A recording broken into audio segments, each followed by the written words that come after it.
Hey everybody, and today we're here to talk about Age of Wonders 4. Again, today we're here to talk about the Astral Affinity tomes, the last tomes that all I have to go over. We've gone over Nature, Shatter, Order, Chaos, and Materium. The only thing left to do is the Astral Affinity tomes. So as always, this is going to be a tier list and discussion video, and of course, I emphasize the discussion more than the tier list. For a lot of you guys who look at the tier list, and again, as always, you can just skip to the end of the video if that's all you want to see. But for a lot of you guys who only look at the tier list, I think one thing you're not getting is I just make that up.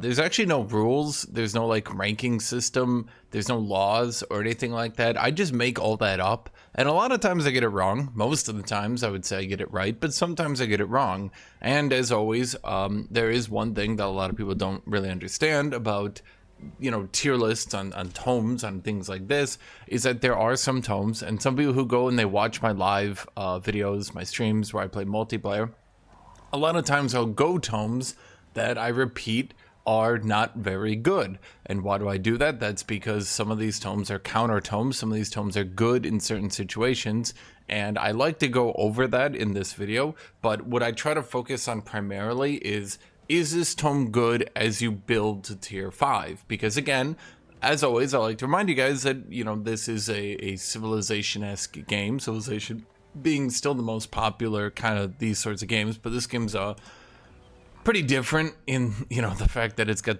the combat and the battles and all that stuff. I will show you why I'm actually in a game this time, but give me 1 second. At any rate, what you're doing is making your own tech tree. And the way I like to talk about these tomes and do a tier list and things like that is for your average player who's just playing single player, not trying to play sweaty multiplayer or anything like that. Most of you guys are just getting to tier 5. You're not getting to tier 5 and going back and countering or anything like that. You're not trying to specifically counter build any player. You're just trying to come up with a cool build. Firstly, your build needs to be cool. I imagine most of you guys like having cool builds. And then secondly, I imagine that you guys like having strong builds. So the way I kind of tier things and do things like that is, on your way to tier 5, is this generally going to be strong or not? And yeah, so this will probably be my... I'm intending to do this video, and then the most requested thing I get is a request to go over the Affinity track, the Empire track, as well as talking about the early game. Now, I will be going over the Empire Affinity track a little bit now. Some of you might suspect that Astral Affinity is really tied to their Empire track, and you'd be right, which is why I kind of need to go over it. But yeah, for now, we're going to go over Astral Affinity tomes, Astral Affinity Empire track, and then I might do one more video, and then I'm probably going to play some Path of Exile too. So, as always, make sure to like, make sure to subscribe.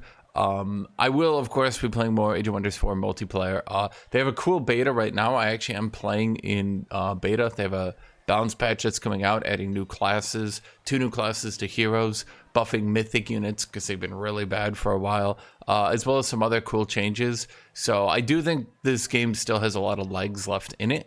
The only issue is I'm kind of, at the very least in multiplayer, we're kind of running out of things to do. Builds are sort of, yeah, but I do like where they're going with the game right now, so I do think it will be a game that everyone should continue to play if you like it, and if you don't, then this beta might have some things. I'll go with that in a different video. Anyway, so let's talk about Astral Affinity tomes. In order to talk about Astral Affinity tomes, first thing we should go over is the Astral Affinity Empire track. Now, if I do an actual video going over this, I'll probably go into a little bit more detail, but one of the things with the Astral Affinity tomes and why they're built so much more than any other tome on average.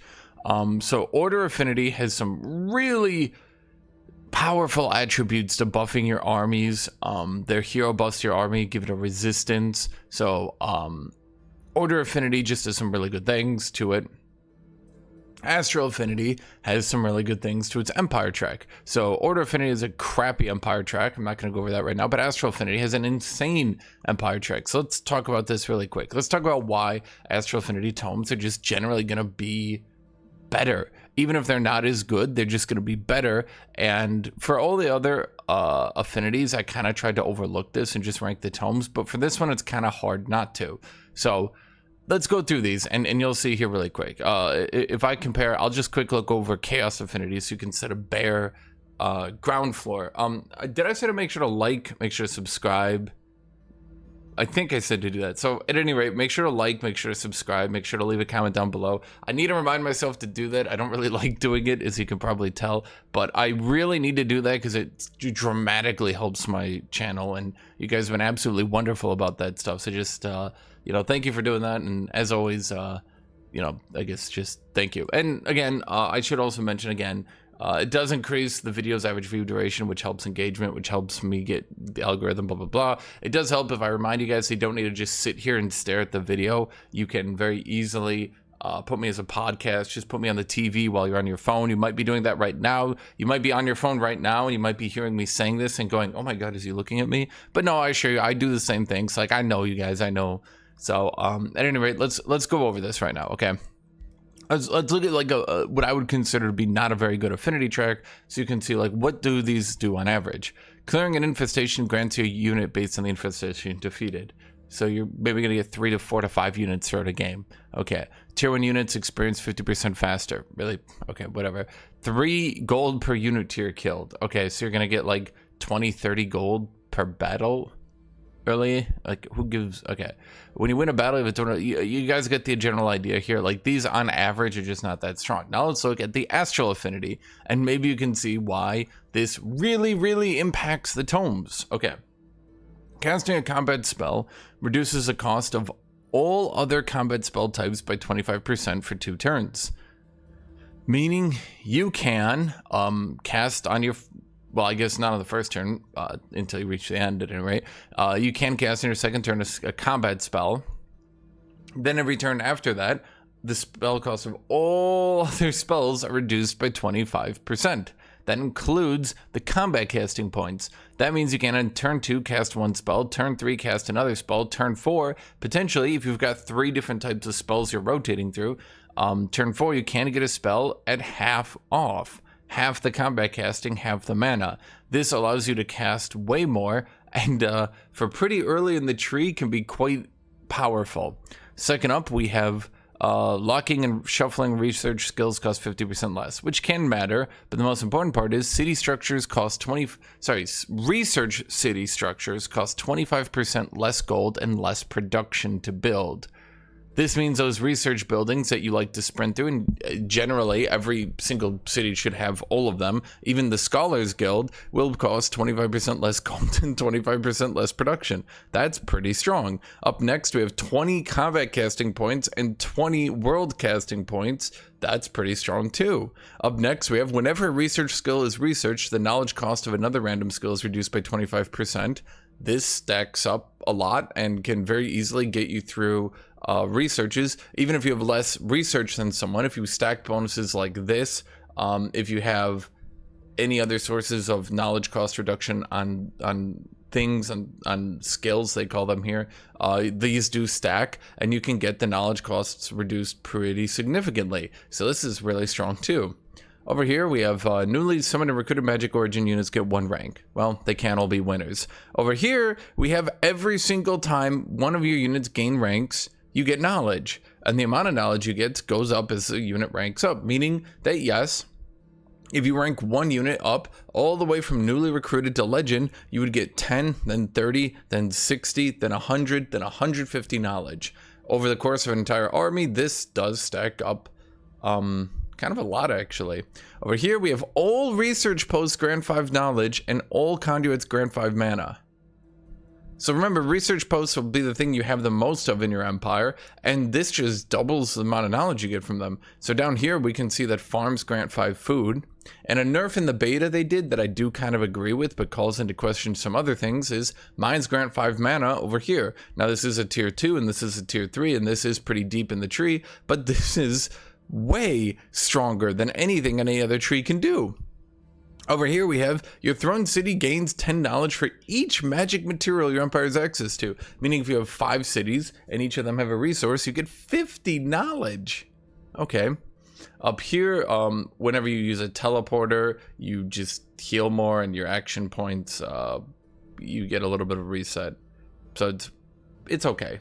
Teleporters gain 15 mana, it's whatever. Up here is an absolutely insane. Spells can now be cast on the first turn of combat, which is crazy.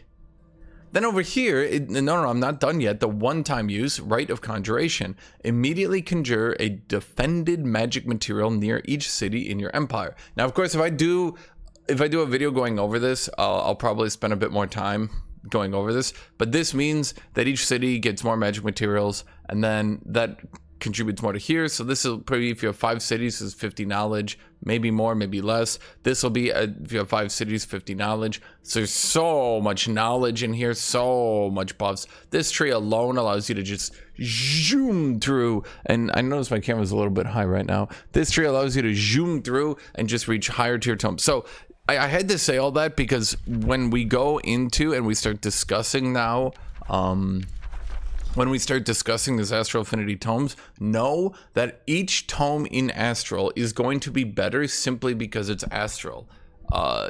If you're trying to play optimized, you kind of just need a lot of Astral Affinity in every game. I know it kind of sucks, and it's just how the game really is. You don't need to if you're playing single player. If you're not trying to do anything like that, you don't need to.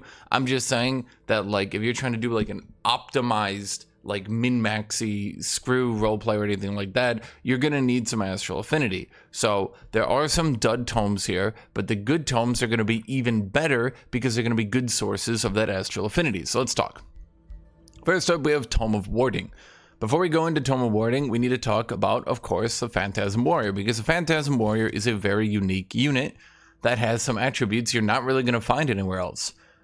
This is a shield unit. He's tier 1. He has 65 2 stats and -4 shock resist. So this unit, on average, he does resist more magic than pretty much any other shield guy at tier 1. But he does have a shock resistance.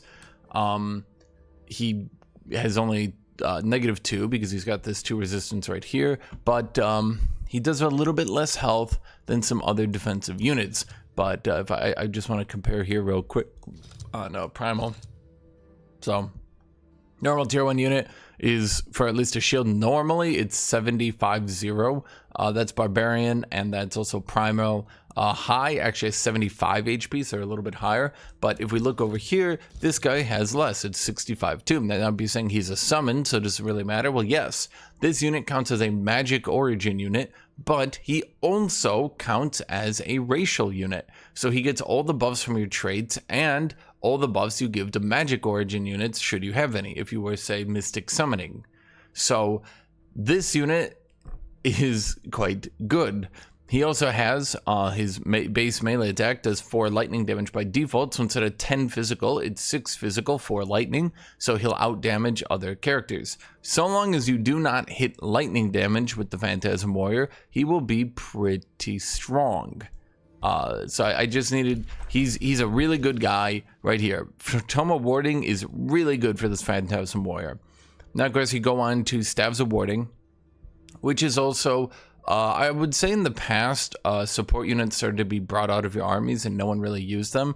Now I would say having late game, like 2, maybe 3 support units is pretty good. So Staves of Warding has definitely gotten better. It does get a bit, what's the right way to put this? Things like Staves of Warding can be really odd because they need to be really, really, really, really strong. Things like Lightning Blades affect probably at least 10 to 12 units in your army, so buffing 10 to 12 units in your army is pretty good. On Tome of Warding, Staves of Warding only affects like 2 to 3 units in your army. So Staves of Warding needs to be like 3 times stronger than a damage enchantment just because it's affecting so few units. Now, Staves of Warding, of course, can be pretty strong though, because it does make support abilities of enchanted units grant 2 bolstered resistance.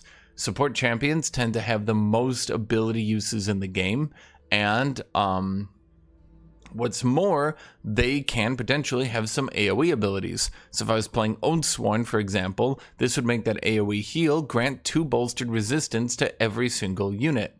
This would also mean that if I had any abilities, like out of Fey Mists over here, Staves of Mists, this ability would then also grant that 2 bolstered resistance. So you can potentially make your support units, even with the few 2 or 3 of them in your. Now I'm not talking like one army is 2 or 3 support units. I mean, all 3 armies, so 18 units. Between 18 units, so you'll probably have 2 to 3 support units, is what I'm trying to say here, right?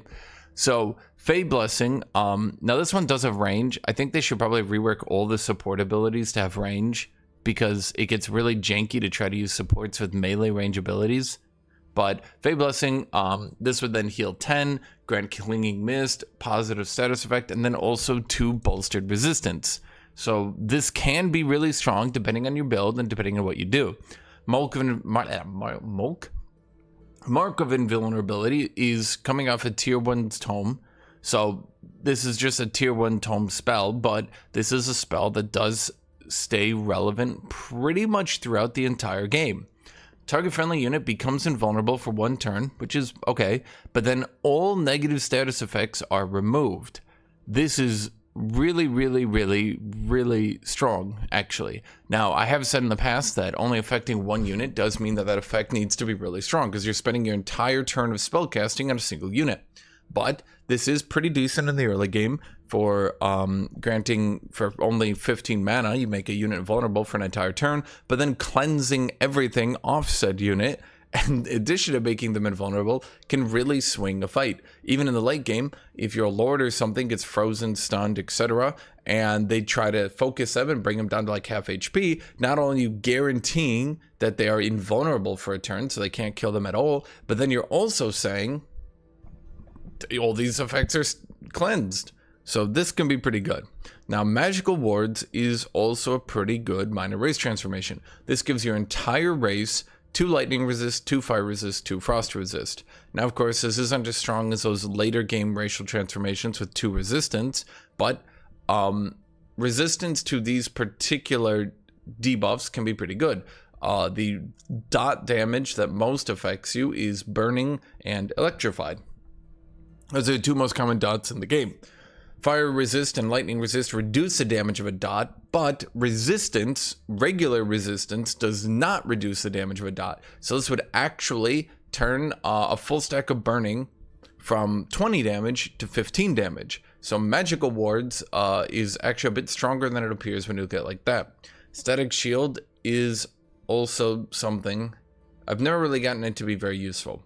Target friendly unit gains a shield that has a base 60% chance of inflicting stunned on attackers. Last 2 turns. It's okay. I tried to use it once. It's okay. It wasn't blowing my mind. It was okay, I guess. I mean, it's fine, I guess. I don't really know a better way to say it. Overall, the tome is pretty good for its scaling effects. It's pretty good for the early game Summon Phantasm Warrior if you need it for that. And later in the game, it can just generally be good to have Staves of Warding and Mark of Vulnerability, depending on, you know, what you're doing. Magical Wards is generally useful everywhere. The only option here that's not really that great is Static Shield, which is still fine. The only problem with this tome is what it doesn't have, because, of course, you always need to pay attention to opportunity attacks, right? Just because you get an advantage doesn't mean it's better. If your opponent gets, I don't know, $10, that's better than you getting $5. $5 is better than 0, but it still might not be as good as some other options. So what are you missing with this tome is a building that can help you. Now, there's a lot of tomes in the game with bad buildings that you'll probably never build, and there's a lot of tomes in the game with no buildings at all, but it just does matter that Tome of Warding has nothing. This brings us to Tome of Evocation. Now, a lot of guys might be wondering, a lot actually, why Tome of Evocation gets picked so much, despite kind of, sometimes it's as good as other damage tomes and sometimes it's not. Channeling Tower is certainly not really that good. Of course, that's because of the affinity track. The Astral Affinity is just so good that a lot of people will pick Tome of Evocation, even if it doesn't synergize as well with their build. However, Tome of Evocation does have some very powerful advantages. Number 1 is Lightning Focus. While most of the damage tomes, Pyromancy, Cryomancy, and Roots, give damage to melee units and range units, I should say melee units and only archers, Tome of Evocation gives a buff to battle mages and supports. I would consider battle mages and supports to overall be better than archers right now. You'll generally at least have some supports in your army, and archers kind of just never get built and get removed and no one ever touches them. potentially, you know, and if the developers of this game are ever listening to me, that might be potentially because it's so hard to get buffs for all range units.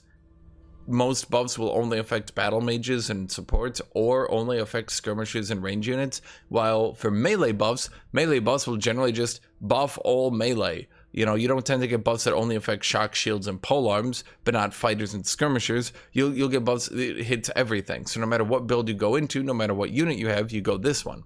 So lightning focus does tend to buff the better units, and it has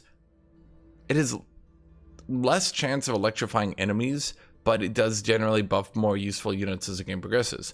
So it gives +2 lightning damage with a 30% chance of inflicting electrified on enemies. Other of these buffs, like the one, if I was just to compare this to, let's look at Chaos here real quick.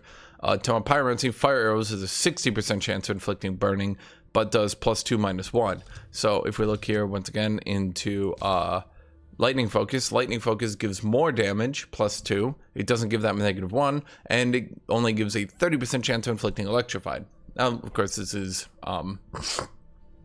this is all really nothing. This will rarely affect the game. It's just generally a nice buff to have.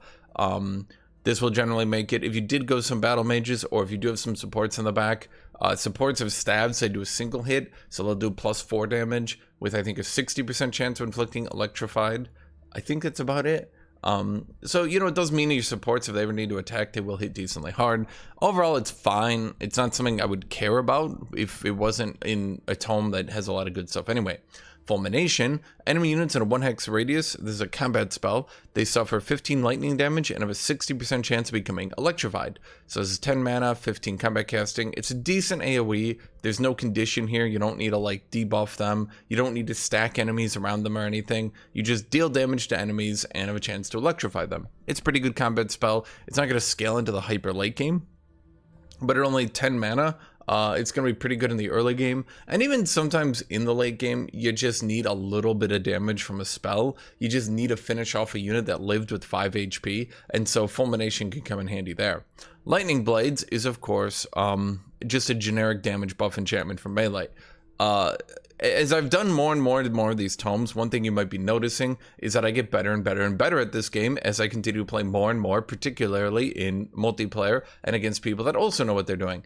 And so I think since I started making these videos, I think I put 140 hours into the game. You guys have probably seen me streaming. I'll like make these videos like 2 to 3 hours, and then I'll go stream for 12, then I go to sleep, and then I just go right back to it, right? So like, one of the things I've noticed over time, and one of the things, if the developers ever listen to this video, that I'd really like to say, is that it's kind of annoying that all the enchantments from melee are just so generically good. There's never a bad time to get any of these buffs, right? There's never a time where you're going to say to yourself, like, oh darn, I went Blight Blades. Oh, this isn't that. Like, you're never going to stop using melee, and melee gets pretty good buffs from these. Even if the enemies aren't poisoned or decayed, Blight Blades is just free damage, right?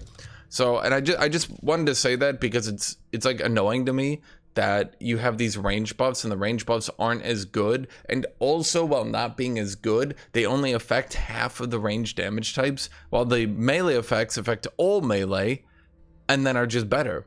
Now, we don't have a chance to dot enemies, but what do we have? We do 20% more damage against electrified units, which of course goes into Fulmination, which of course goes into Lightning Focus. If you path out your turns properly and try to get electrified on an enemy, Lightning Blades can make your melee do a lot more damage.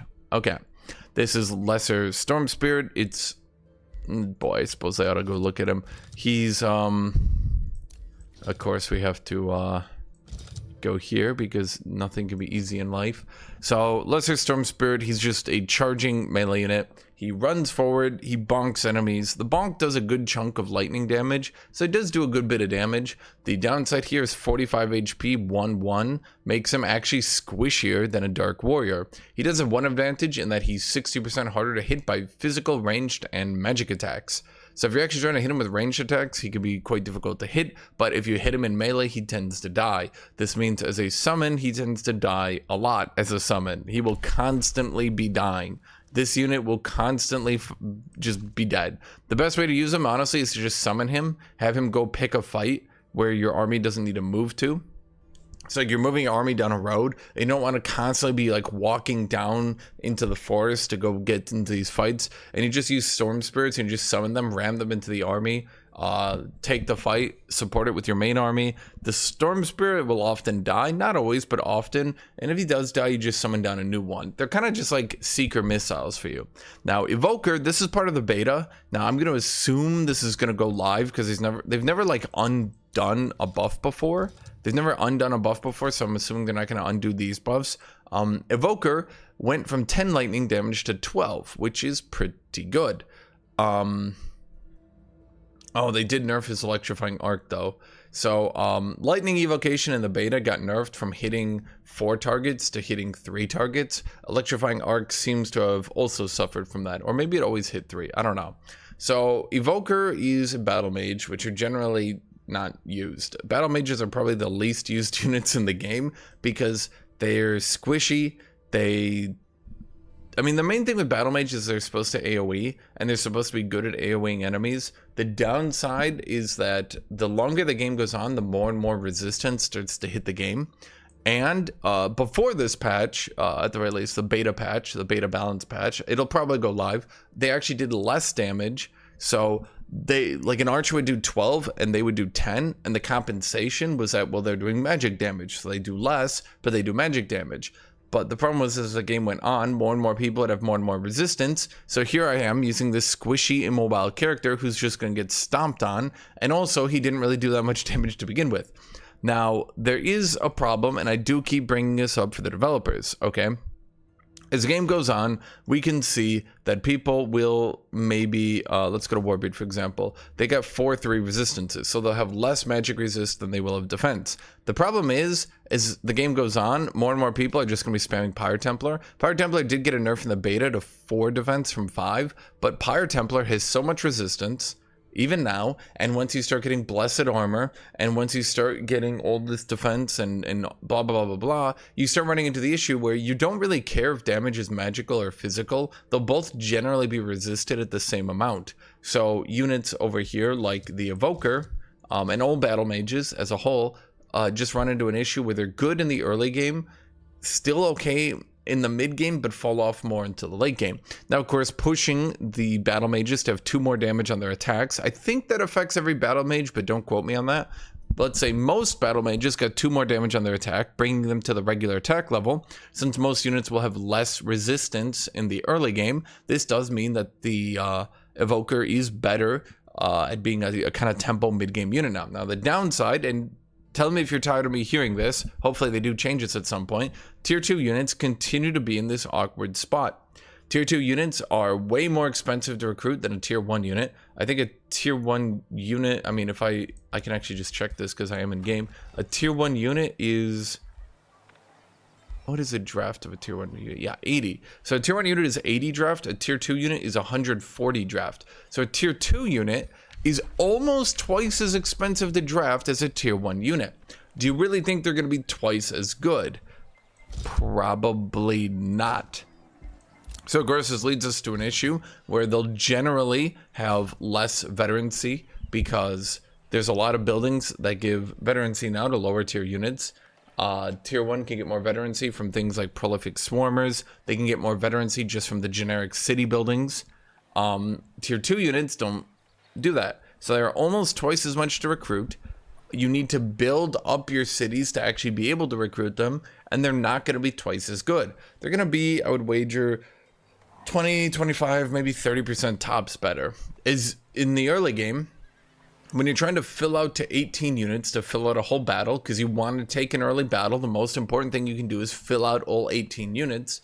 The most important thing to do there is to just have the cheapest units you can recruit. And the cheapest units are going to be Tier 1 units. They draft quicker, meaning you can get them on the battlefield quicker. You can draft them out of any city, not just your main cities that you've built up, and they get more veterancy, closing that gap of power.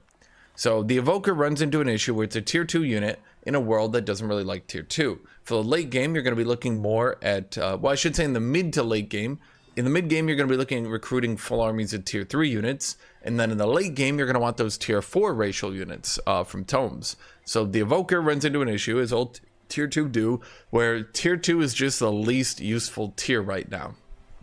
Now, for a tier 2 unit, I would say that he doesn't look that bad. He's a bit on the squishier side, but he does have a pretty decent lightning bolt. Electrifying arc did get nerfed, but it's still decent enough, I guess. And him having this chance to electrify people can work then with the lightning blades to make your melee do a lot more damage. So that's the evoker. I don't think I've ever seen one in a good chunk of time. It's been a while is what I'm trying to say. This of course takes us to Lightning Torrent. Lightning Torrent is one of the best spells in the entire game, and it's just found generically in a tier 1 tome. What does Lightning Torrent do? All units and target enemy armor suffer 20 lightning damage and -3 lightning resistance for 1 world map turn. That means if you were to take a battle, they would have an uncleansable -3 lightning resistance. Well, you might be noticing this tome tends to do a lot of lightning damage. So this does work on enemy camps, things just, you know, let's call them like the barbarians around the map, infestations. If you're playing with the Umbral overworld, you can use this on the Umbral enemies, blah, blah, blah, blah, blah. So Lightning Torrent can be pretty good at clearing out. If you have too much mana generation, you can clear out that mana and use it on Lightning Torrents to make a lot of fights easier. Once you start fighting other empires, Lightning Torrent it's always going to scale. It always scales. You will never stop using Lightning Torrent. It's crazy that it just comes out of a tier 1 tome, but you will never stop using Lightning Torrent. You will always be Lightning Torrenting the enemy armies because there's a lot of lightning damage in these tomes. And even if there wasn't that much lightning damage, just generically giving your armies a better chance by reducing their lightning resist to what little lightning damage you did have would just be a huge boon. This brings us to Tome of the Tentacle. Now, in the past, I think I've actually been too nice to Tome of the Tentacle.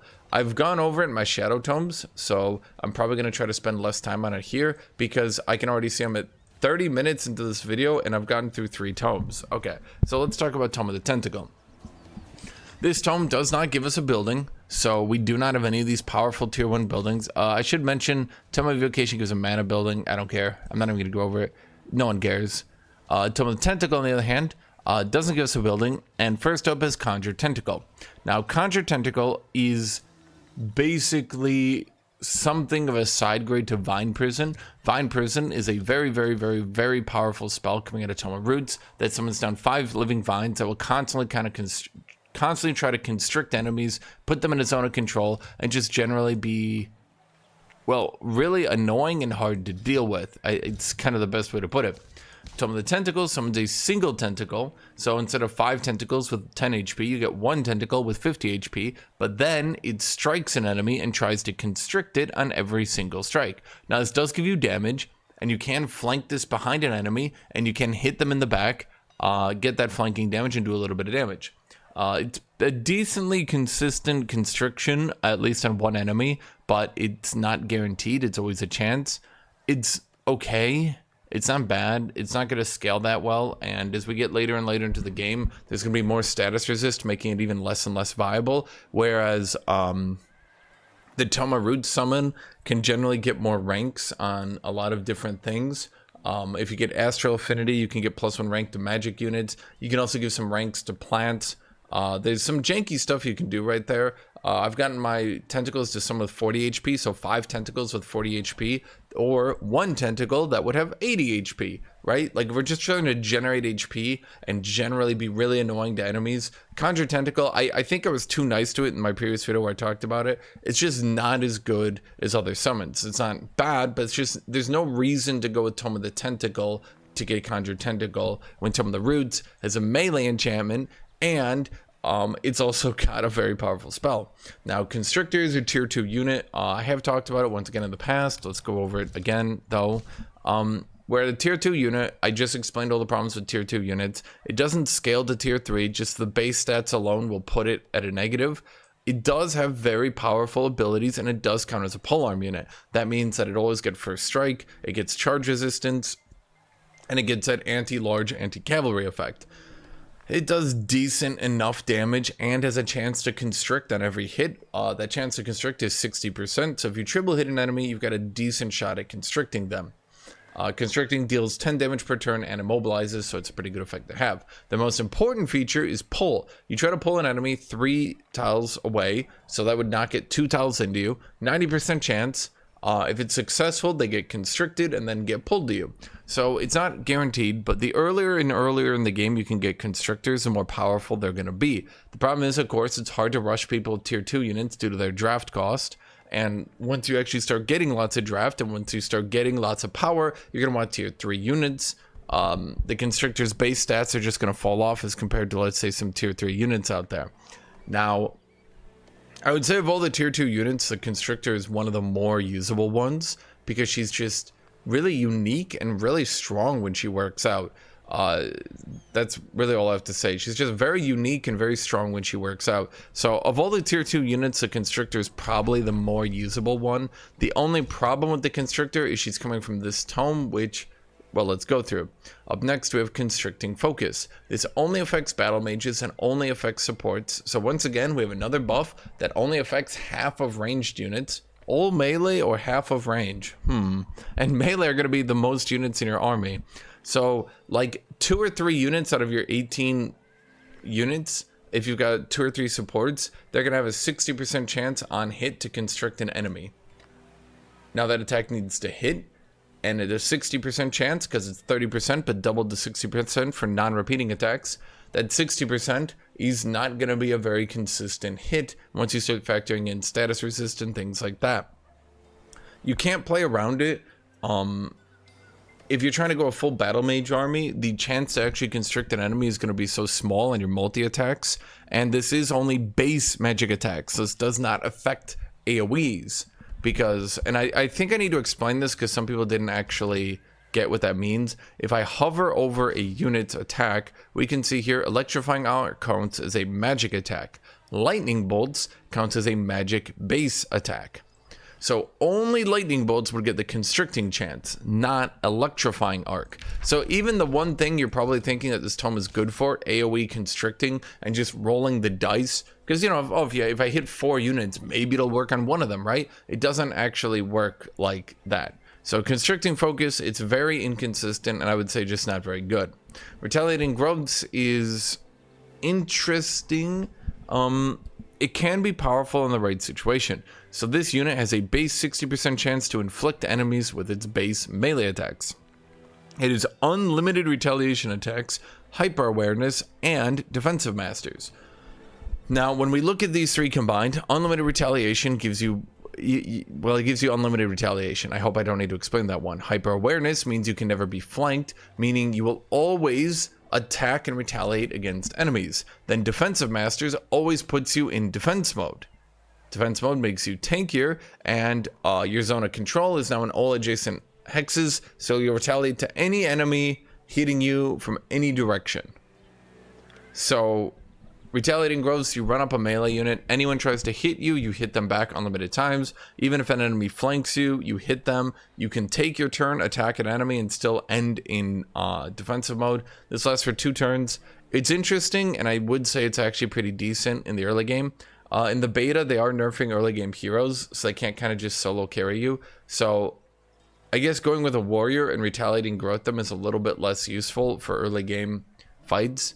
But it's not too bad. It's probably the most interesting thing about this tome. And if it was in, well, no, I'd say Constrictor is probably the most interesting. Honestly, if Constrictor and Retaliating Growths were maybe in a better tome, they'd be better. Then, of course, this brings us to Tendril Labyrinth. There's a city structure that gives us 10 tentacles and 10 city stability. When besieged, conjure 3 tentacle units adjacent to enemy units at the start of the battle.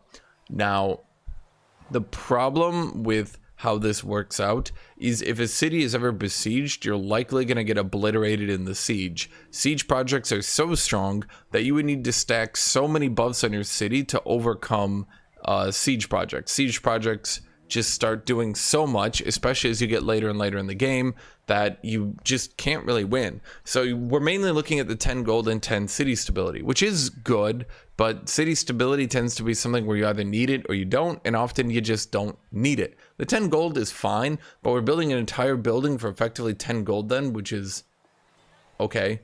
Tendril Labyrinth maybe would be interesting if it was like a free building we got over here and we just got it for free. But having to research it is pretty bad because you only get 4 researches before you go to the next tier. And stacking our tech tree, I'm gonna call it that, stacking our tech tree with bad researches we don't really want isn't good. And that's why Tome of the Tentacle can kind of be bad.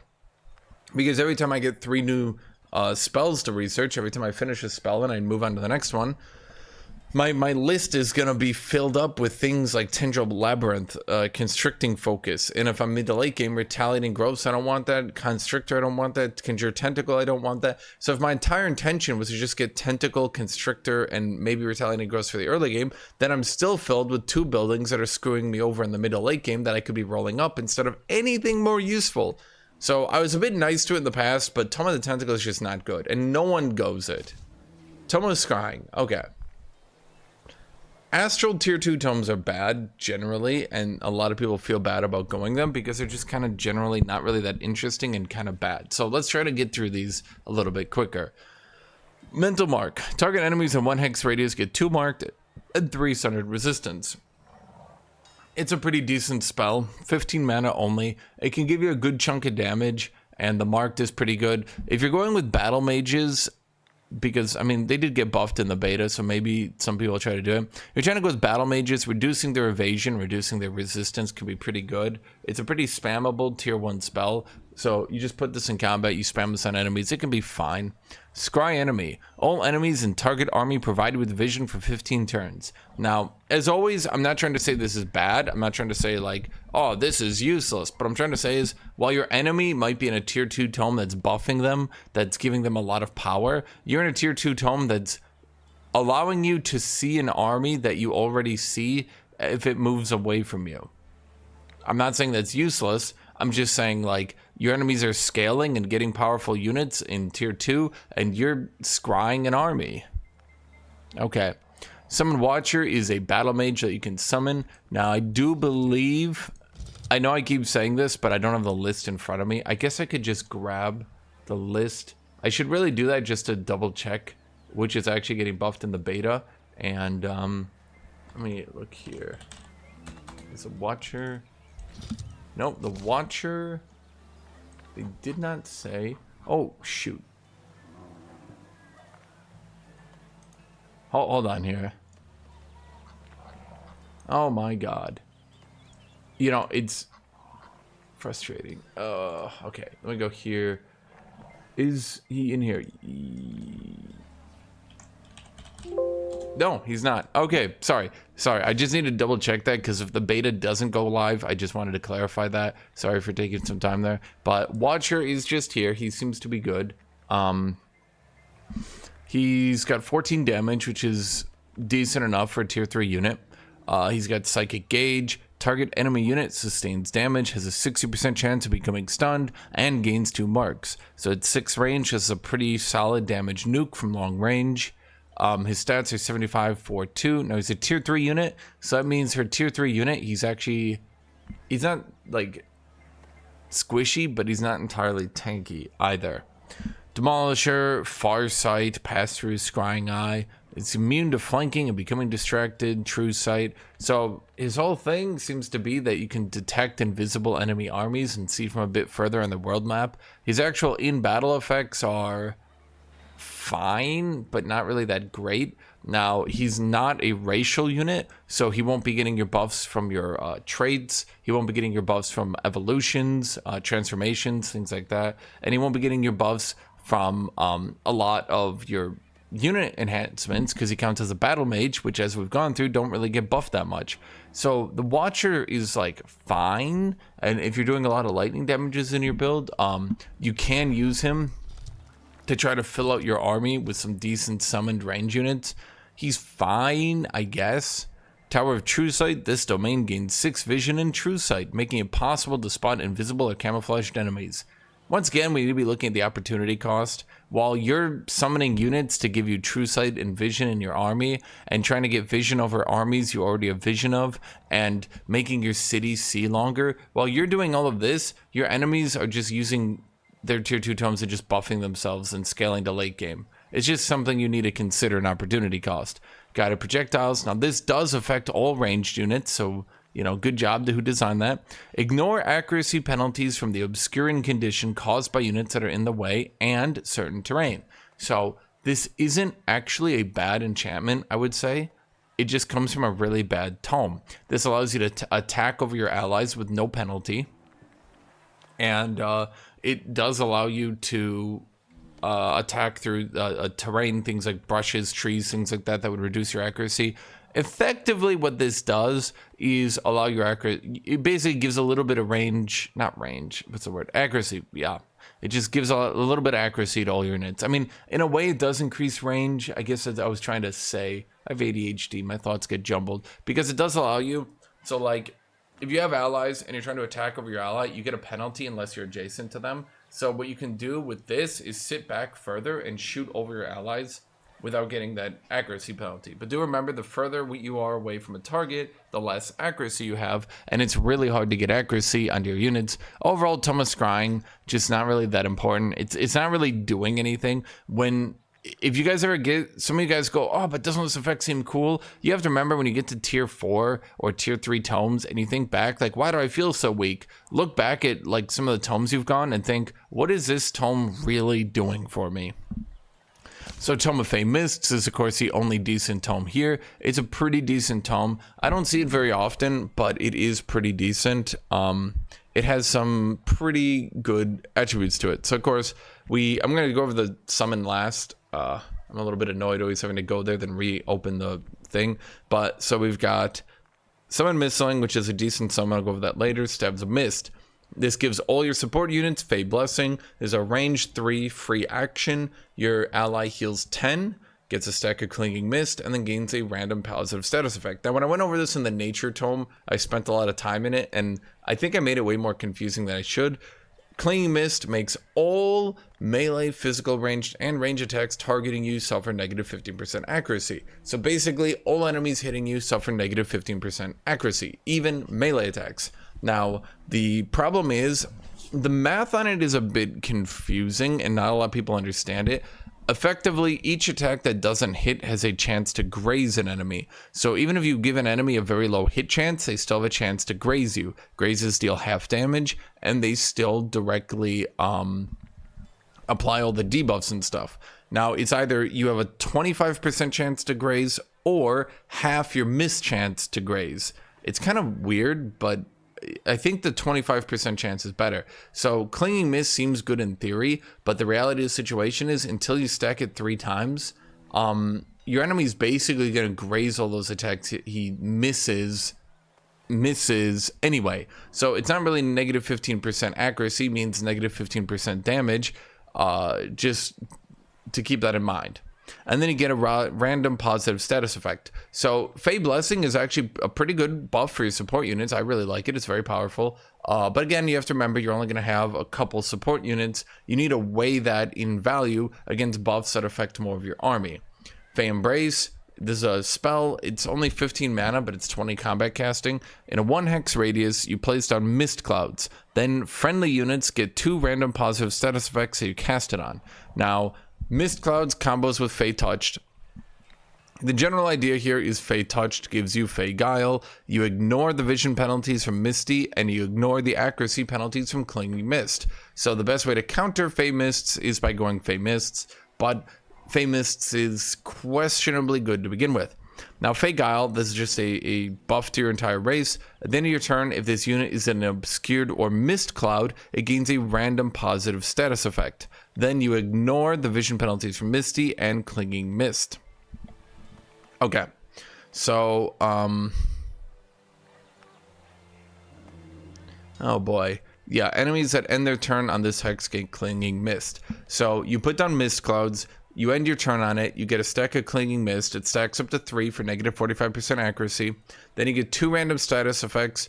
It seems a lot better than it is, if you want me to be honest. I've used it before, and Fey Embrace seems like it would be really good, but the reality is it's often not. Fey Touched, you need to actually synergize with all this stuff, by the way, because Fey Touched allows you to ignore the vision penalties from Misty, because other people can get Misty. If you put down a lot of these mist clouds, You don't want enemy getting the chance to dodge your attacks. You're going to need Fey Touched, but the self synergy with itself is good.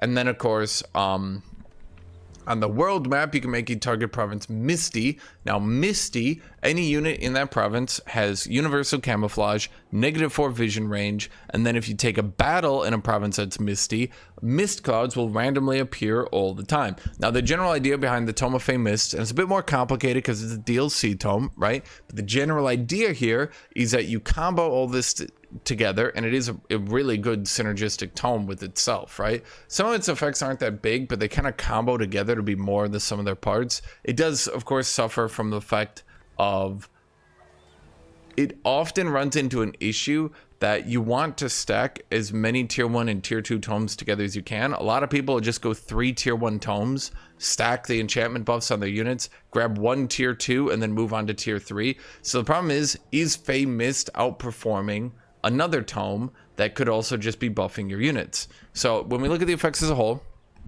between Lingering Mists and the Feywater Pond, the Feywater Pond is a unique building that you put in your city. It's a conduit. You get 3 mana per adjacent forester. Effectively, you're using a lot of production, and you're kind of debuffing your city by turning something into a useless conduit. But all provinces in that city's domain become misty, which gives you camouflage, and of course allows you, when any battle is taken, to get these clouds appearing over and over again that you can end your turn on, build up Clinging Mist, and generally get really buffed. And then, of course, Fey Guile gives you another effect, which I did mention. If you end in any obscured or mist cloud, you then get another random positive status effect at the end of that turn.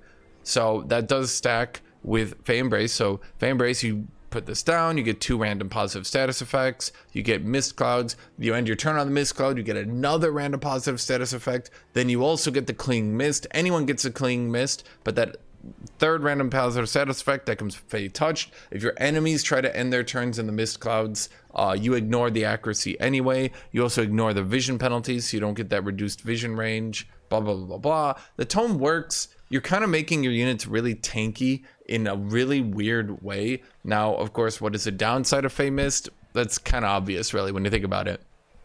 Everything I just mentioned is really complicated and takes a lot of effort to make work and takes a lot of jankiness to make work. You need to make sure that if you're taking a battle, you cast Lingering Mists on the world map. If you're trying to fight into a Spelljammer, you can't do that. So if you're trying to fight into a Spelljammer, you can't get these mist clouds down, which can kind of make it so you're not really even getting any buffs from this tome anymore.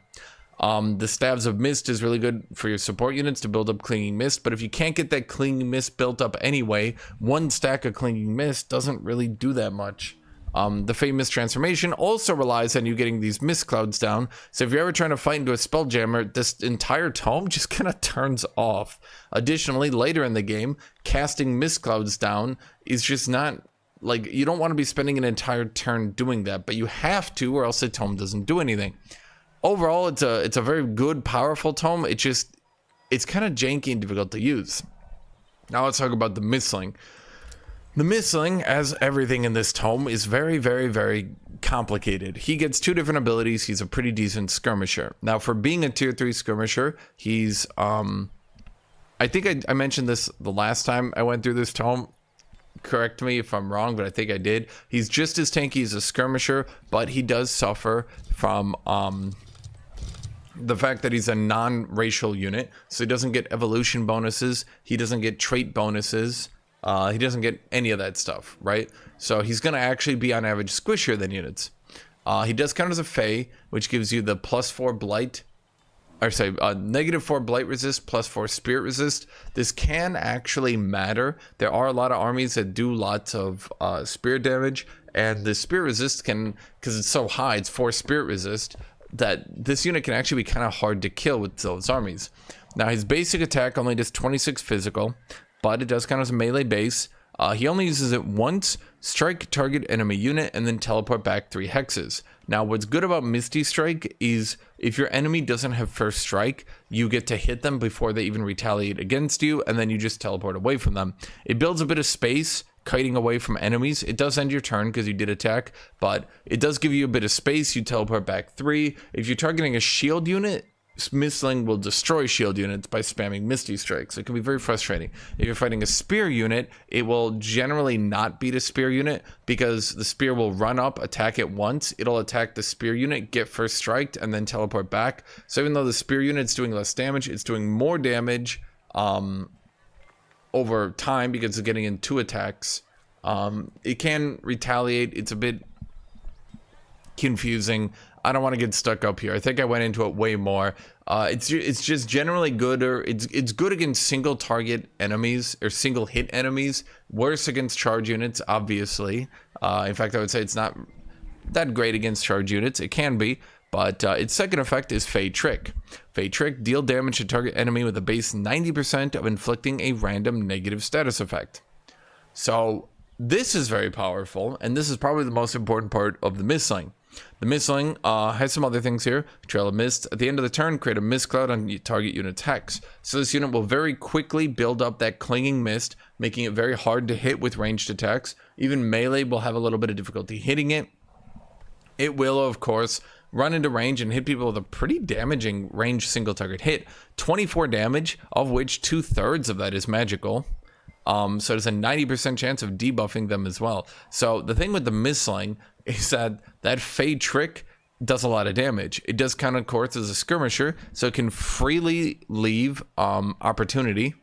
It doesn't trigger opportunity attacks. It's not slowed by any terrain, so it can just walk away, cast Fey Trick, you run up, you hit it.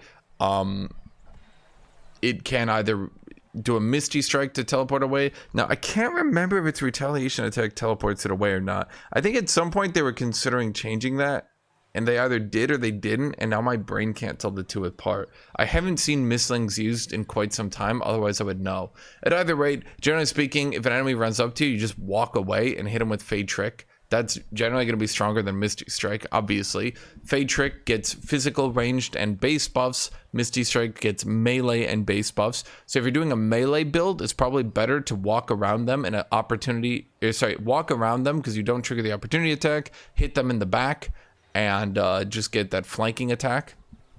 It does have 40 movement, so it is, for a walking unit, it actually is pretty mobile. Otherwise, you can harass enemies at range with Fey Trick. I'm just trying to say the Mistling's a pretty deceptively tanky unit due to that low hit chance enemies have against it. It's deceptively tanky, deceptively high damage. The problem is, it's a tier 3 unit, it's non-racial, so as the game progresses, it won't really get buffed. But here's the thing, oh my god, I don't know why I get into that. Oh my god, the Mistling coming out of a tier 2 tome. I'll have to make fun of tier 2 tomes for summoning really bad units, but I hope everything I just mentioned there, the Mistling is really strong, actually. Just don't fight blade damage with him. Now, of course, that does mean this entire tome, as a total, I would say this is a tempo tome. Meaning you get this tome if you want to take a fight, if you want to attack an enemy. This isn't for scaling, this isn't for late game, this is for beating the crap out of an enemy in the early or mid game, and just generally getting a really powerful summon, and just getting a very synergistic tome that before Spelljammers come out, you put this lingering mist down on an enemy city, and it's very, very strong. Okay, Tome of Fey Mists, it's decent in a tempo. Actually, I would say pretty good in a tempo. Not so great otherwise. Tome of Summoning. This is somewhat of a controversial tome in that some people think it's really good, some people don't think it does anything. It kind of is in between. So Arcane Restoration, well, let's look at its thing right here. So it's a conduit, which are generally not that useful, but it gives you mana, and it gives you mana and knowledge per adjacent conduit and research post. So if you set it up properly, it can generate you a lot of mana. It can generate some knowledge, which is generally going to be good. Now, combat summon spells in the domain cost less mana. Now, combat summon spells, people don't really look at this too clearly and don't really understand it. A type of spell that summons a unit with magic origin onto any hex during combat. This is not world map casting spells. This is combat summon spells. So they do cost 50% less mana in this domain. This doesn't affect the combat casting points though, unless it does. Sometimes it does, I don't know. I don't think it does. The tooltips in this game are generally pretty good. This isn't one of those games where I'll make this joke often. There's some games where like the tooltips can be so bad that your exact thoughts are this either will work or it don't work depending on how the developers coded it. The coding in this game is generally pretty good. So the thing is, it says it costs 50% less mana. I'm going to believe the developers. The developers are generally pretty good with this. I'm going to believe them in effect that it doesn't affect combat casting, but it does save you a little bit of mana. Basically, this building's not that amazing. It's not that bad.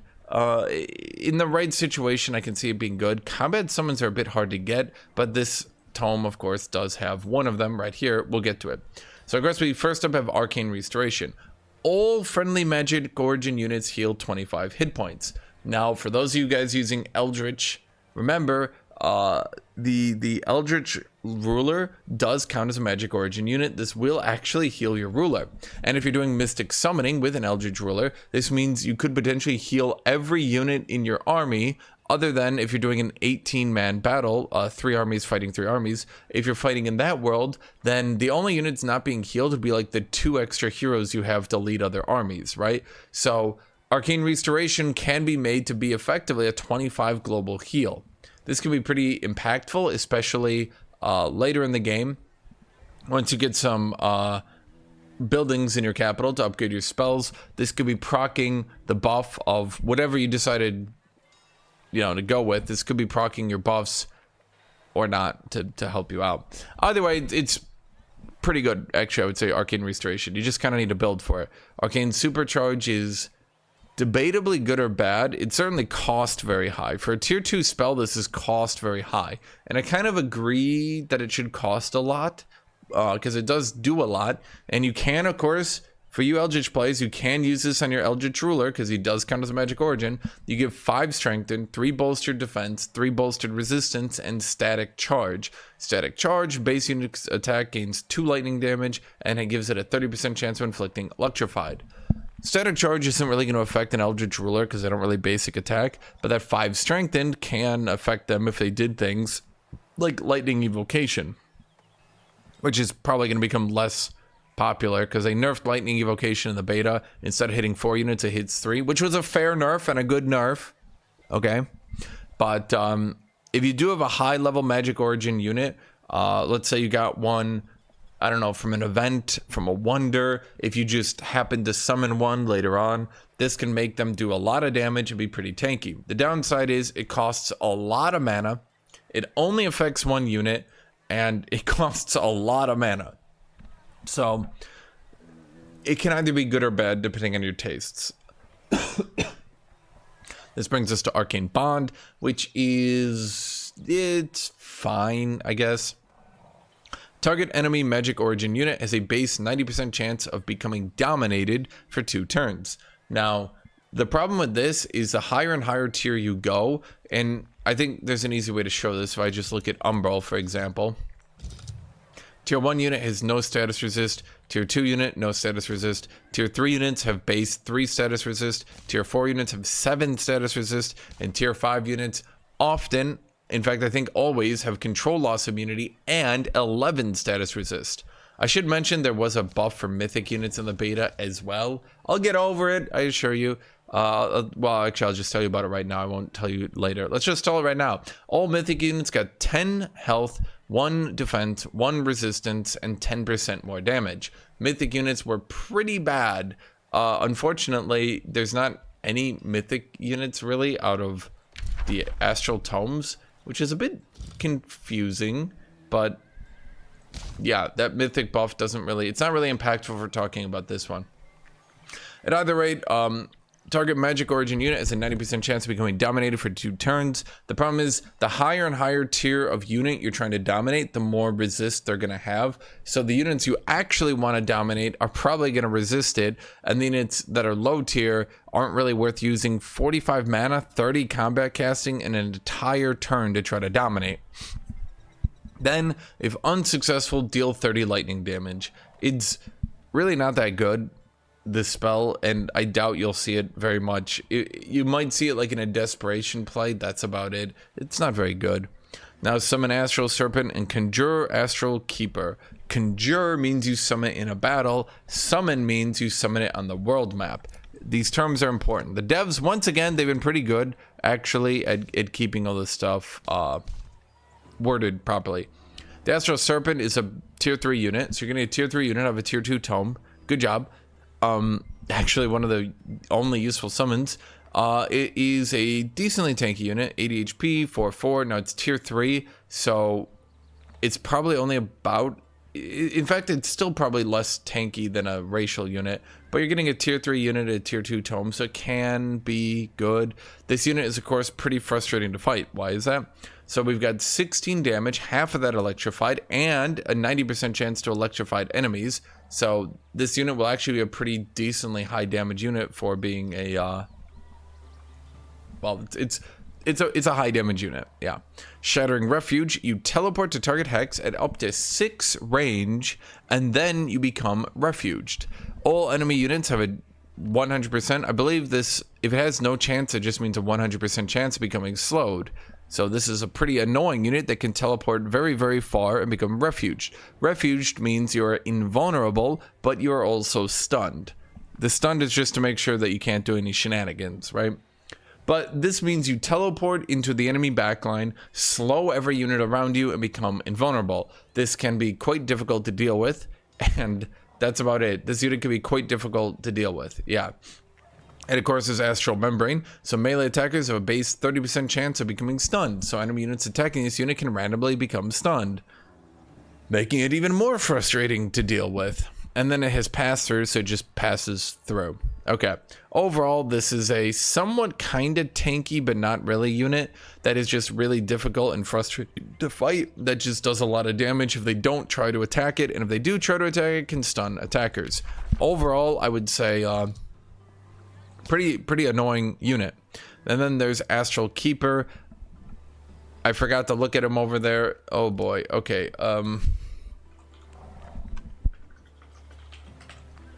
there we go, Astral Keeper. It's important to look at this guy. So you can summon him in the middle of a battle, which is actually pretty important. What does he do? So he's got a single target hit with 16 damage. You'll probably never use it, no one cares. His main abilities are Astral Blessing. Every other turn he can heal an ally 25 and then give them Static Charge, which, as we went through, Static Charge gives them 2 more damage. All base attacks. Now, it doesn't say base melee, it doesn't say base range, it doesn't say base magic, just base. Any attack that has a modifier base, so your basic attack. So this generically buffs everyone. Everyone you heal gets 2 more lightning damage, and it's a 30% chance of electrifying enemies. So we summon this unit down using a combat spell, it heals an ally, gives them a static charge, that can be pretty decent. Its special effect heal is whenever it dies, every friendly unit in a 2 hex radius heals 15. So this unit will just sit back and heal, and when it does die, because it will time out, it will then AoE heal everyone. You can also just generally shatter it.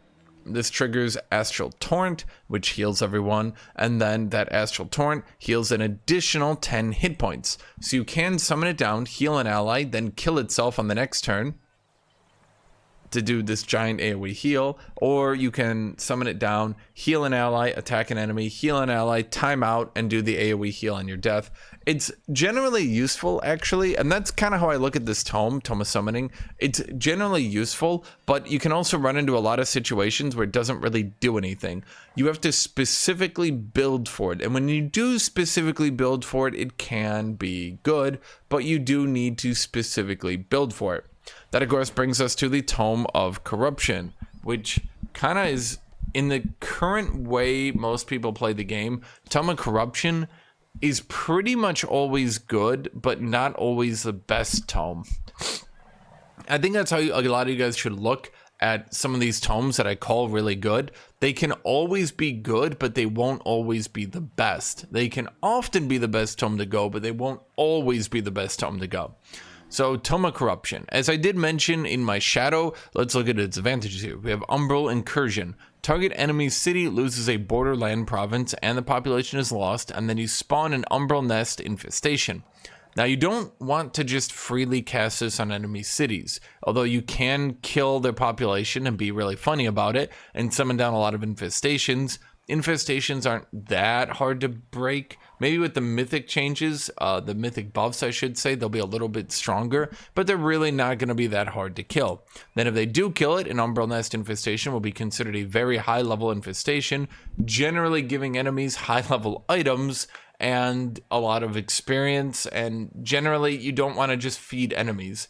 Enemies will probably, if you could do this to yourself, you probably would. Kill one population, get an infestation, level your heroes, get high level items. I think most people would do that to themselves. So the best way to use this spell, and it is very powerful when you can get it off, you find an enemy's city or area where they're not really defending, and you summon down an infestation, killing their population, which does hurt them. Then instead of letting them clear the infestation, you clear the infestation. This allows you to get the experience and the items while also denying them and killing them a population.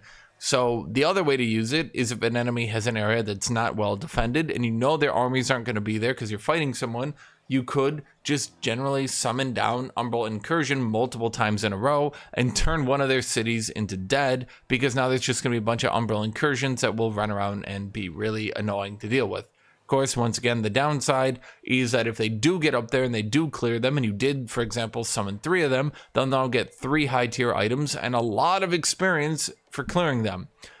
Heroes are quite powerful, and you generally don't want to let the enemy just get all their heroes to level 16 for free. Level 16 heroes are very, very, very, very, very powerful. This brings us to the Umbral Mistress. Now, they did nerf the Umbral Mistress. Is it going to be here? No, it's going to be here. They did nerf the Umbral Mistress in the beta, but then they did buff her because she's a mythic unit.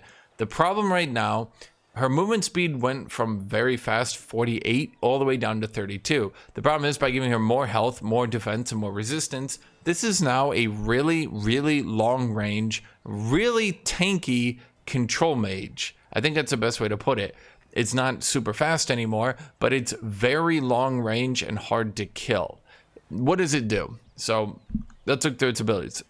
First one, of course, I'm going to look at its damage later. The most important thing is Enchained Mind. On a cooldown 0, meaning you can use it once per turn, you lose all your action points but 1 and have a 120% chance to enchain to an enemy.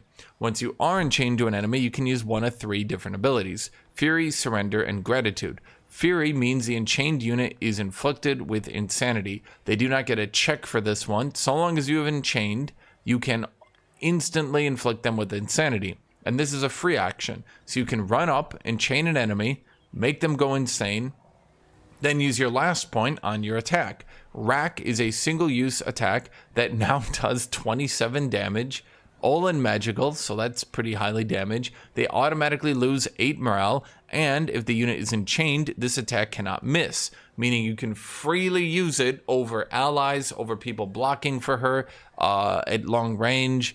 This is a very, very powerful combo. Then Fury does have a 1-turn cooldown, so you can't use it the next turn. The next turn, you have one of 2 different effects you can use. Surrender, which makes the enemy automatically lose 20 morale and 3 defense and 3 resistance, which is okay, but 90% of the time you're going to use Gratitude. 90% of the time you're going to go Fury, Gratitude, Fury, Gratitude. What does Gratitude do? That you do 30 damage that ignores resistance, so that's pretty diabolical, especially for a free action. Then you heal 30, then you also steal 3 status effects from the enemy. So we have a unit here, and I do beg the developers nerf her really, really hard. I know this, the movement speed nerf was a nerf, but now she's like really, really tanky. This is not a tier 5 unit. This doesn't even come from a tier 4 tome. This comes from a tier 3 tome. This unit is very hard to deal with tier 3 units, okay? So between the very tanky stats, between Enchained Mind having a very high chance to give insanity to an enemy, between Gratitude, if an enemy does go insane, and then they do live to the next turn, you get a 30 free damage, or if you enchained to an enemy that you want to kill, you can enchain to them, do Gratitude for 30 free damage, then 27 more damage, 30 automatic that cannot be resisted, then 27 hard to resist damage.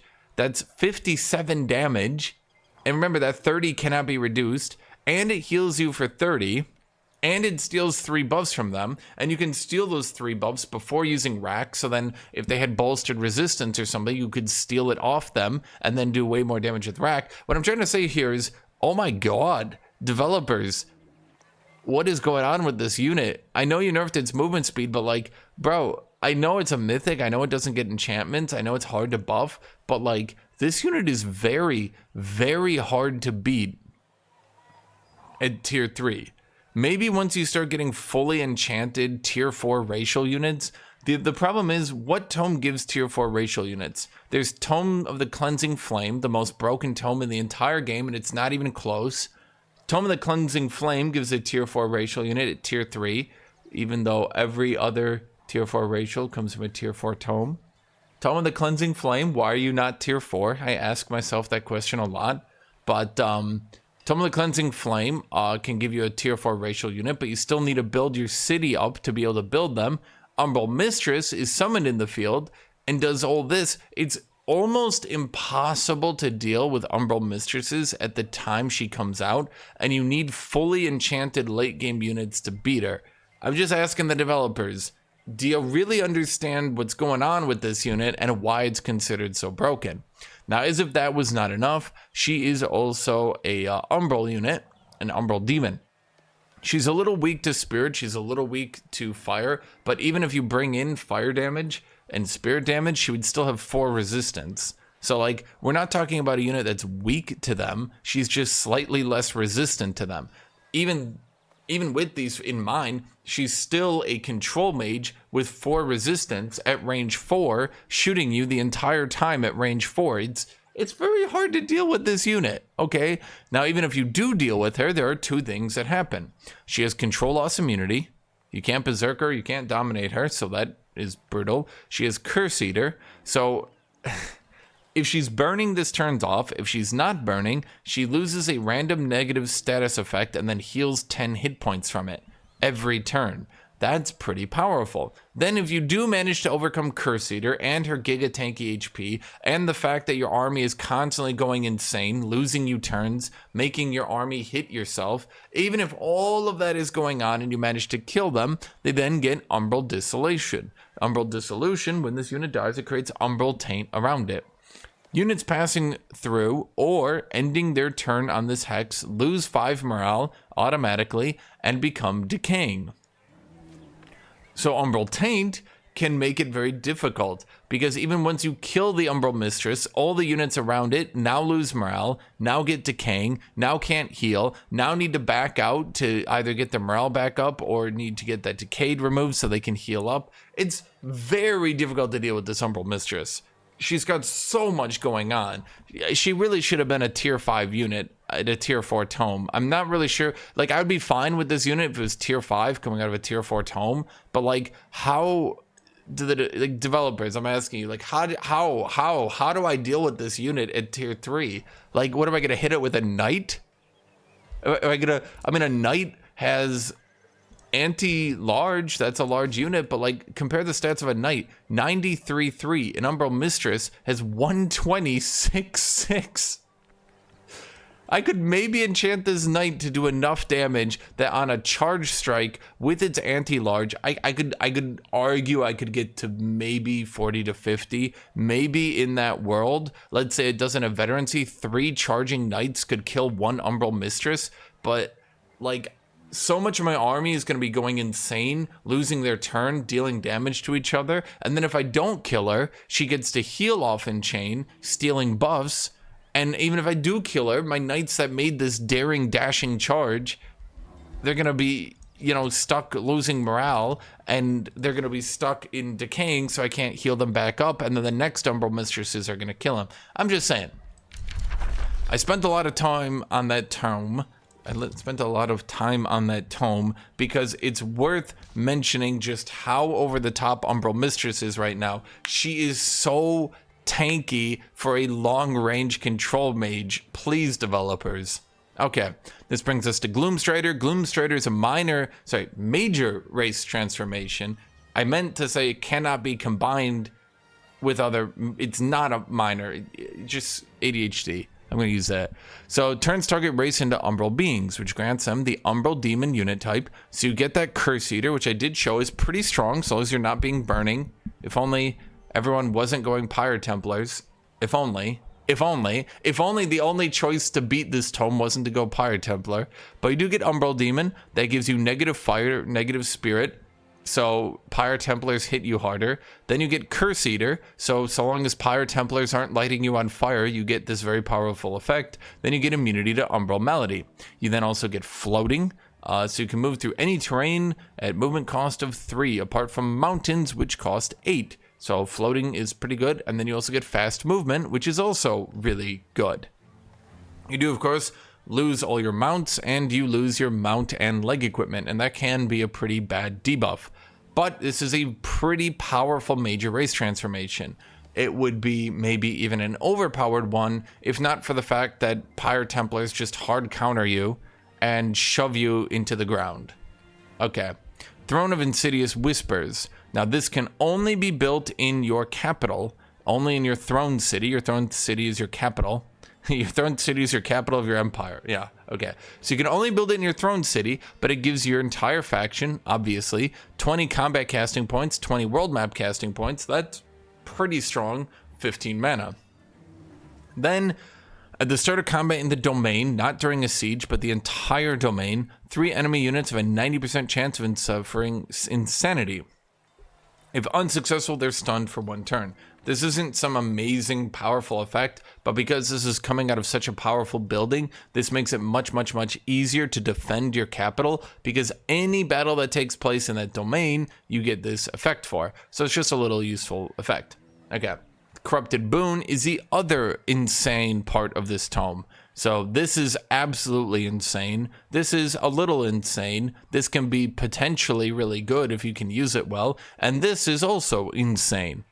So every enemy unit in a 1 hex radius loses all positive status effects. And then if a positive status effect was lost, they get the random negative status effect incurred with that. So if you have 5 bolstered resistance, you now get 5 sundered resistance, for example. You cannot resist this part. It's just directly turning buffs into debuffs. Now, this only costs 45 mana and 30 combat casting points, so you can use this a lot during a battle. If you had 120 combat casting from, I don't know, like a Throne of Insidious Whispers and some Astral Affinity, maybe you could even 140, 150. Corrupted Boon, you could use this every turn for like 6 turns in a row, potentially.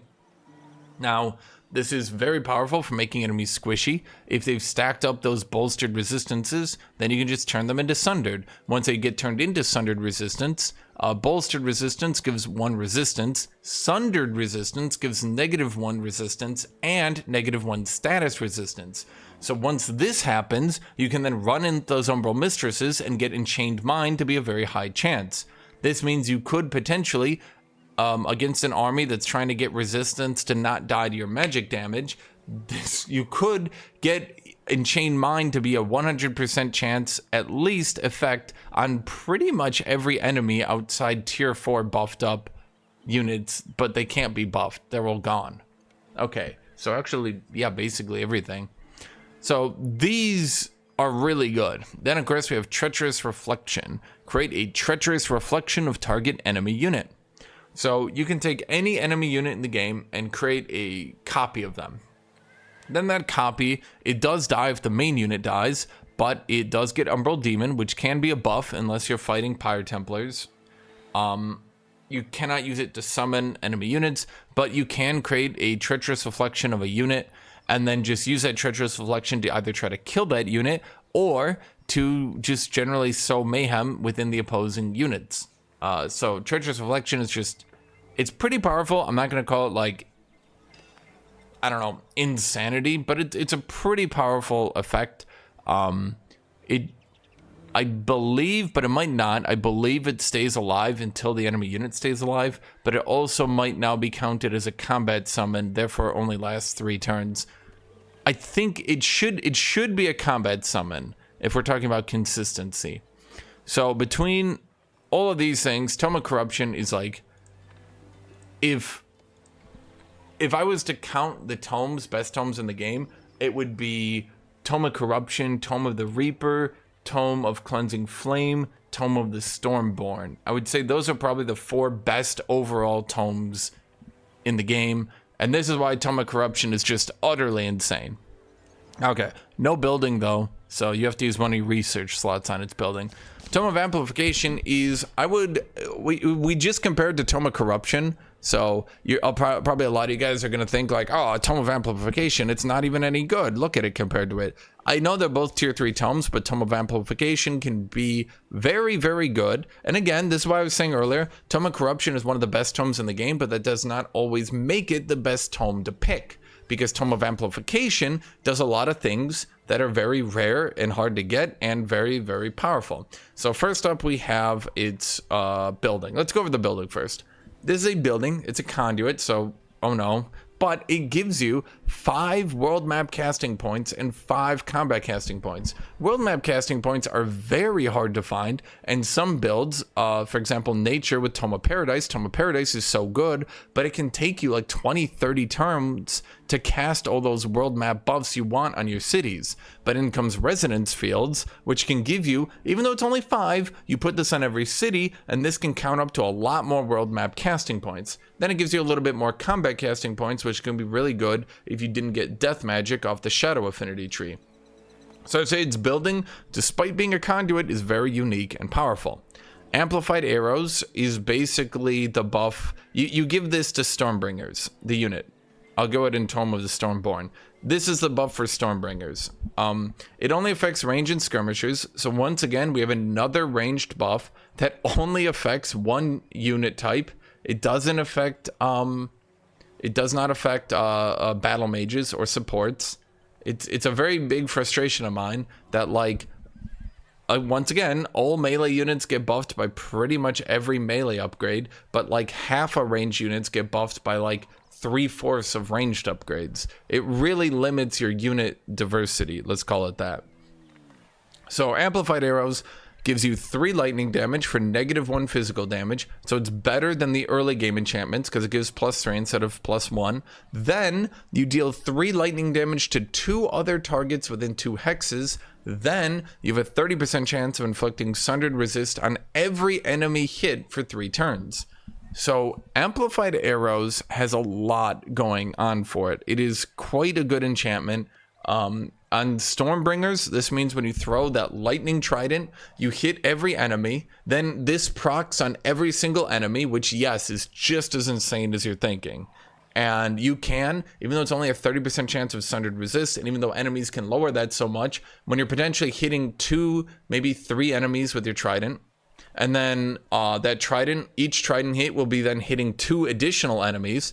So you hit 2 enemies, then 2 enemies, then 2 enemies, and you have 6 enemies being hit with Sundered Resistance 30%, you're gonna hit that on some of them. And that can be a pretty decent debuff stack to at least either start removing some bolstered resistance or to start getting some Sundered Resistance on them to make your other attacks hit. And then generally, it's just a lot of good damage. This is way, way, way better than the... when I went over Meteor Arrows, I was talking about it, and it's very confusing, because Meteor Arrows got nerfed. It only affects range and skirmishers, only does 3 damage to the target adjacent, doesn't do any other secondary effect.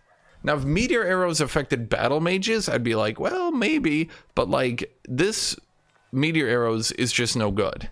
It's just no good. At the very least, Amplified Arrows can compare against, which is the big one? The big one right now is Tome of Calamity, because it has a Cursed Projectiles, giving 4 flat damage to all ranged units. So the Accursed Projectiles was actually made good, and kind of actually has started to make battle mages and range units somewhat better. Meteor Arrows, I know this isn't even a Materium Tome video, but I'm just going to complain. Meteor Arrows sucks. And I do not know why it ever got nerfed, and I think it needs to be buffed back to 4.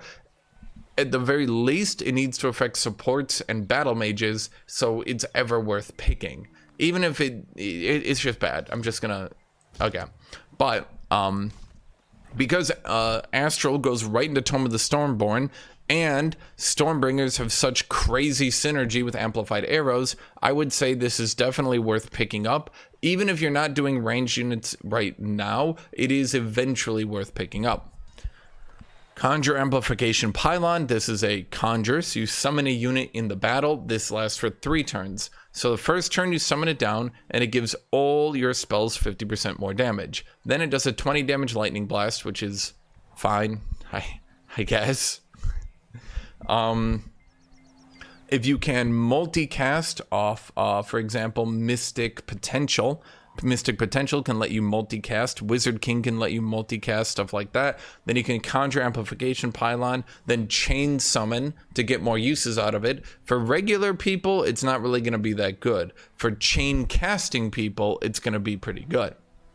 In my recurring why does this not affect all units list, we have Frenzying Focus, which gives only battle mages and supports Frenzy.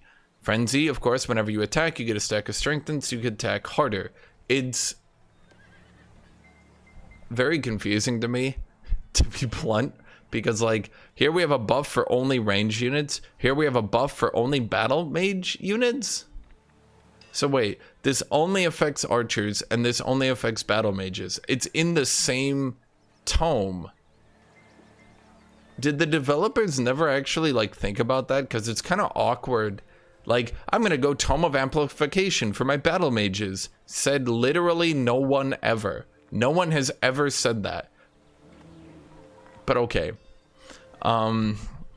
Amplify Minds is extremely good. Target owned city gets 20 knowledge for -10 stability. If you have 5 cities, you're giving yourself 100 knowledge.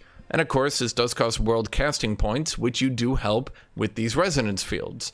So Amplify Minds is pretty good. Pretty good. Astral Blood. Now, this is a minor race transformation. This gives your entire race attunement focus. Attunement focus is a, well, it's an attunement. Attunement means you get this buff whenever a spell is cast. So whenever a spell is cast, you get focus. Focus is 10% critical hit chance stacking up to 3 times. So your entire race, so long as you're casting in combat, which you will be, I mean, there's no way to get into a... Once you're at tier 3, you better be casting every single turn, because if you're not casting every single turn, I'm starting to question, like, why? What are you even doing with your life, right?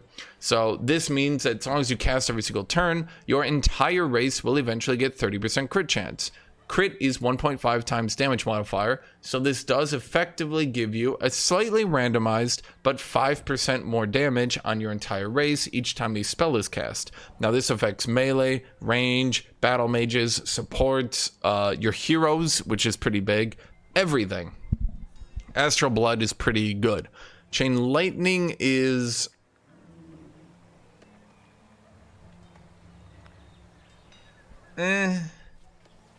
I'm gonna say that, it's a damage spell, and it's good to have better damage spells, but the problem is resistances kind of start getting so high because of things like, again, Blessed Armor, Pyre Templars, that 30 lightning damage very quickly becomes like 15 lightning damage. And then your chance to electrify enemies also goes down pretty hard. So eventually, if you do combo Chain Lightning with Tome of the Stormborne, it can do maybe okay damage sometimes. But generally, unless I'm running Amplification Pylon with a Wizard King, with Mystic Potential, in that world, and I do agree, there are ways, and this is, again, why I say this a lot, but I really want to emphasize, a lot of things that I say are bad or not that usable on average can be good in builds that build for them, okay? Now, if you do build the Amplification Pylon, and you do double cast a Chain Lightning, and you do have your enemies wet, and you have hit them with the Lightning Torrent, you can end up getting very high damage Chain Lightnings. They will hit 3 enemies, and you can do a lot of damage to 3 enemies across the board. You electrify them as well, which can be useful for giving buffs to your Lightning Blades. So your Stormbringers, you Chain Lightning enemies potentially, and then you hit them with your Lightning Blades, and you get a huge 20% damage modifier off that. So overall, I would say Tome of Amplification, quite a good tome. Quite good. even if you can't really find a way to make it work, is in you really aren't using many of these buffs.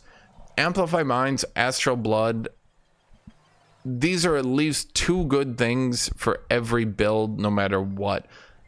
If you're not using the rest of the tome, though, I think you would be best off going a different tome, because even if you get lots of knowledge, the only real way, if you're not using most of this tome, the only real way this tome is useful is if you're sprinting tier 5 to do some sort of nature win condition. Okay, Tome of Teleportation is also a tome. Is the nicest thing anyone has said about it. So we have Chrono Gate. This gives a teleporter that gives 3 mana per conduit or research post and 3 knowledge per conduit or research post. So Chrono Gate can be pretty good because you put it, let's say, between 3 conduits or research posts, both of them, that would be 9 mana, 9 knowledge. But this is, of course, a tier 3 building, 450 production. Now, this does count as a teleporter, so you can use this as a teleporter. Which, you know, it's the only, teleportation is the only way to make teleporters actually, like, generate resources. So, in a way, Chrono Gate is quite good. In one way, it's good. In another way, it's not that amazing. It depends, really. We have Emergency Teleportation. Teleports the closest allied unit within 4 hexes to target empty hex. So, this can actually be good, but here's the funny thing. I would say Emergency Teleportation, the best way I've seen it used is not as some sort of escape spell to get a unit out of danger. The best way I've seen it used is you run up, there's a new Spellblade hero that's amazing for this, by the way. You run up a Spellblade who's basically this Giga assassin. Oh god, like if you're playing League of Legends, he'd be like, I don't know, like Melee Kassadin. If you're playing Dota, he's basically the dude from Dota. I don't know a better way to put it. But anyway, you run him up, you blink him forward, then you use Emergency Teleportation, and then you force him behind an enemy hero, and then you just whack them with the one shot. And Spellblades can currently stack so many damage modifiers that I've seen them hit over 100 pretty consistently. So if enemy heroes, like let's say a Ritualist, hasn't put points into defensiveness, which I don't think Ritualists actually can. No, they can get resistance, but that's it if they're in defensive mode. So if they're in defensive mode, they're still pretty tanky. But if you find them and they haven't built items or something to make the Ritualist tanky, especially lower level heroes or Ritualists who have only put points into you know buffing and healing allies who didn't end in defensive mode, it's pretty easy to one-shot people with this. You can also do it with fighters, not defenders. I would never build a defender right now, they're terrible. But yeah, Emergency Teleportation, that's the funny way I've seen it used, and that's basically the only way I've seen it used. I literally, I'm trying to think because I'm sure somebody did once, but I've literally never seen anyone use it actually to like try to save someone's life. Okay, this brings us to the Astral Trade Network. This gives you 15 gold income. It's a building. 15 gold income, then plus 2 gold for each Astral Trade Relay built in your empire. So 17 gold, effectively. 19 if you have 2, 21 if you have 3, 23 if you have 4, 25 if you have 5. It's a decent way to get your gold income up. The only problem is, like, what's the right way to put this? Once you start getting into the late game, building these late game city structures can be quite expensive, in which case you'll probably be using gold to buy them out. So now you're using gold to buy out a building that gives you gold. Wait a minute. It's fine. It's not bad. I mean, it depends on how long the game lasts, but if you're already at tier 3 and now you're playing for late game, the only time I think playing for late game works is if it's like a giga mega super ultra late game that starts stacking up so quickly it becomes uncontrollable. And that would be things like Tome of Paradise. Astral Trade Relay, it's fine. It's a building. It's fine. I just never thought much of it. So then, of course, we have... Oh, no, I was thinking of the wrong tome. Then you have Phasing Enchantment. Now this gives all your battle mages and all your supports phase, which is caster moves to target hex, leaves 1 action point.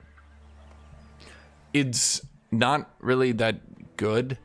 It's mostly usable for battle mages and supports. Not even all ranged units, by the way, again, so not even archers. It's mostly used for battle mages and supports to teleport away. Now you can move 6 hexes, so it can be difficult for enemies to run you down if you're in a good position on the map, right? It's mostly usable to get you out of melee and then into a safe location and then to hit a 1 action point ability. It's okay. I mean, sometimes you can damage enchant supports enough that their staff attack will actually deal so much, because it counts as a single attack. So if you buff them, they get double buffed, right? So like, let's say you have Tome of Warding. There's actually, not Tome of Warding, Tome of Evocation, Lightning Focus gives them 4 damage. If you have Tome of Calamity, there's 8 damage. That's about all the buffs you can get them. But, you know, I have seen supports do some funny damage numbers, actually. Not like, oh my god, that was so much, but like funny. I'm going to call it funny. They've been funny damage numbers. Other than that, you can't phase and then triple attack. You can't even phase and double attack. You can't even phase and AoE. All you can do is phase and then attack once. So aggressively, phase isn't that useful. Defensively, I would say it's fine. But like, we're at a tier 3 tome giving niche enchantment to only 2 damage types. Sorry, only 2 unit types. It's really not that amazing. So the Tome of Teleportation then is mostly usable for the Phase Beast. Now why would I say that? Because a Phase Beast counts as an animal, which has a lot of animals. The Phase Beast counts as an animal, which has a lot of ramifications. Now it is a charging tier 4 unit. It does 27 damage, so a bit below average for a tier 4 unit, but still fine enough. Now you get 20% damage per hex traveled up to 3 hexes. Now, if you've enchanted this unit, and everyone pretty much triple enchants their melee at this point, if you've enchanted this unit, that can add up to a lot of damage that you're giving 60% to. But that's just a normal charge unit. Everybody does that. So is he really that amazing? Well, yes, because his phase leaves him with that 1 action point to charge strike. Meaning you can phase through the entire enemy line and completely eradicate their backline.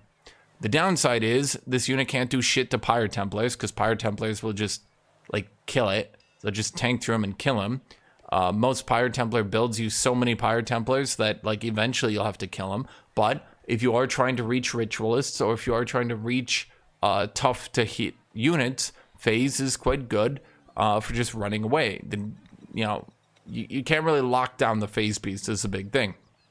Now, of course, it has displacement. Upon suffering damage, this unit teleports to a random location within 2 hexes, works once per turn.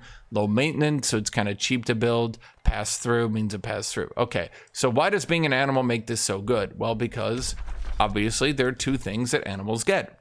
Animals get Tome of Vigor for empowered beasts. Makes enchanted units get 20% more damage and 10 hit points. So that's a lot. That's a 20% damage modifier that you can give your Phase Beasts. Now, you can kind of jank together animal kinship. Makes a target race more bestial and combined animals. When adjacent to a friendly animal, both units are granted 10% damage, 10% crit. This is a bit hard to use on Phase Beasts, because most of the time they want to like teleport behind the enemy line and attack people. It's kind of hard to get like your regular racial troops in there. Yeah, then of course you have Tome of the Goddess of Nature, Force of Nature. All animals get 4 damage, 20% crit. So between the Tome of Vigor and the Tome of the Goddess of Nature, you can actually give a lot of damage to a Phase Beast, which is going to count as a tier 4 animal. It's one of the only ways to play animals. It's kind of sad, but the animal summon out of the nature tree is actually really bad, because it summons a tier 3 or a tier 4 and vastly prefers tier 3. So you'll have to sit there and summon for like 30, 40 turns in a row to get one army of tier 4 animals that will instantly just get annihilated anyway, because now everyone's got tier 4 racial units because you just sat there for 30 turns trying to get a decent army. So at any rate, Summon Phase Beast is best worked at that. I would say that's the only reason to go Tome of Teleportation. This brings us to Tome of the Astral Mirror. Now, I'm going to have difficulties talking about this tome, and I warn you, I'm going to be making most of this up. Why is that? Why am I going to have to make most of this up? Why am I not going to talk about this tome very often? Well, for one very good reason. I've literally never seen anyone build this tome ever, and I've personally never built this tome ever.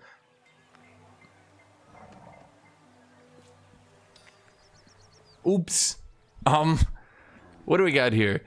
Astral Elevation, World Spell. Units and cities you control get 7 vision range. Sure.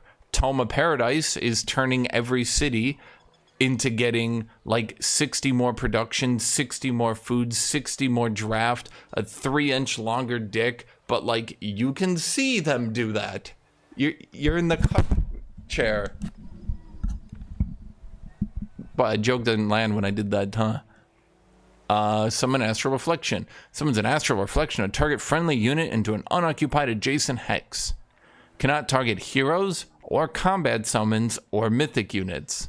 So cool, I guess. Costs 150 mana, 50 combat casting. Certainly I mean, I think this actually makes it one of the most expensive spells in the game, and I do know that it makes it one of the most expensive spells in the game. It's good. I'm not saying it's bad. It's good. It's like the one good thing of this tree. Throne of Mirrors. When the city is besieged, grants the defender an astral reflection of their ruler if they are not present themselves. The best way I've seen this used is to put 18 units into a defense, and then your ruler counts as the 19th, so that could actually make a siege winnable, maybe. It could maybe make a siege winnable, but most sieges late game are going to have so much shenanigans that it's really not going to be that winnable. But I have seen it make sieges winnable. Is all I have to say. Mirror Veil makes enchanted units reflect 50% of the non-physical damage sustained back onto attackers. So this can be good, I'll admit. If you're fighting, this is very niche, but this is kind of where I get into, where I say, so, okay, the problem with niche tier 4 tomes, it's very hard to get niche tier 4 tomes. Niche tier 2, anyone can get them. Niche tier 3, not that hard to get. Niche tier 4, you kind of need to be setting up for it. So when you make enchanted units reflect 50% of non-physical damage sustained back onto attackers, this is niche, and it's basically for beating up Pyre Templars, and that's about it. I think that's about it. It's useful for beating down Pyre Templars who are trying to shit on you. That's about it, and it's not even that amazing at it. And it's a tier 4, so it's kind of, you can't really slot this into anything.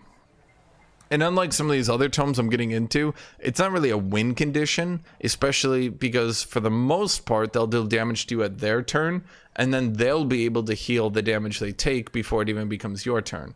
So this brings up Mirror Mimic. I don't really need to go over this unit. His whole shtick is he mimics a unit.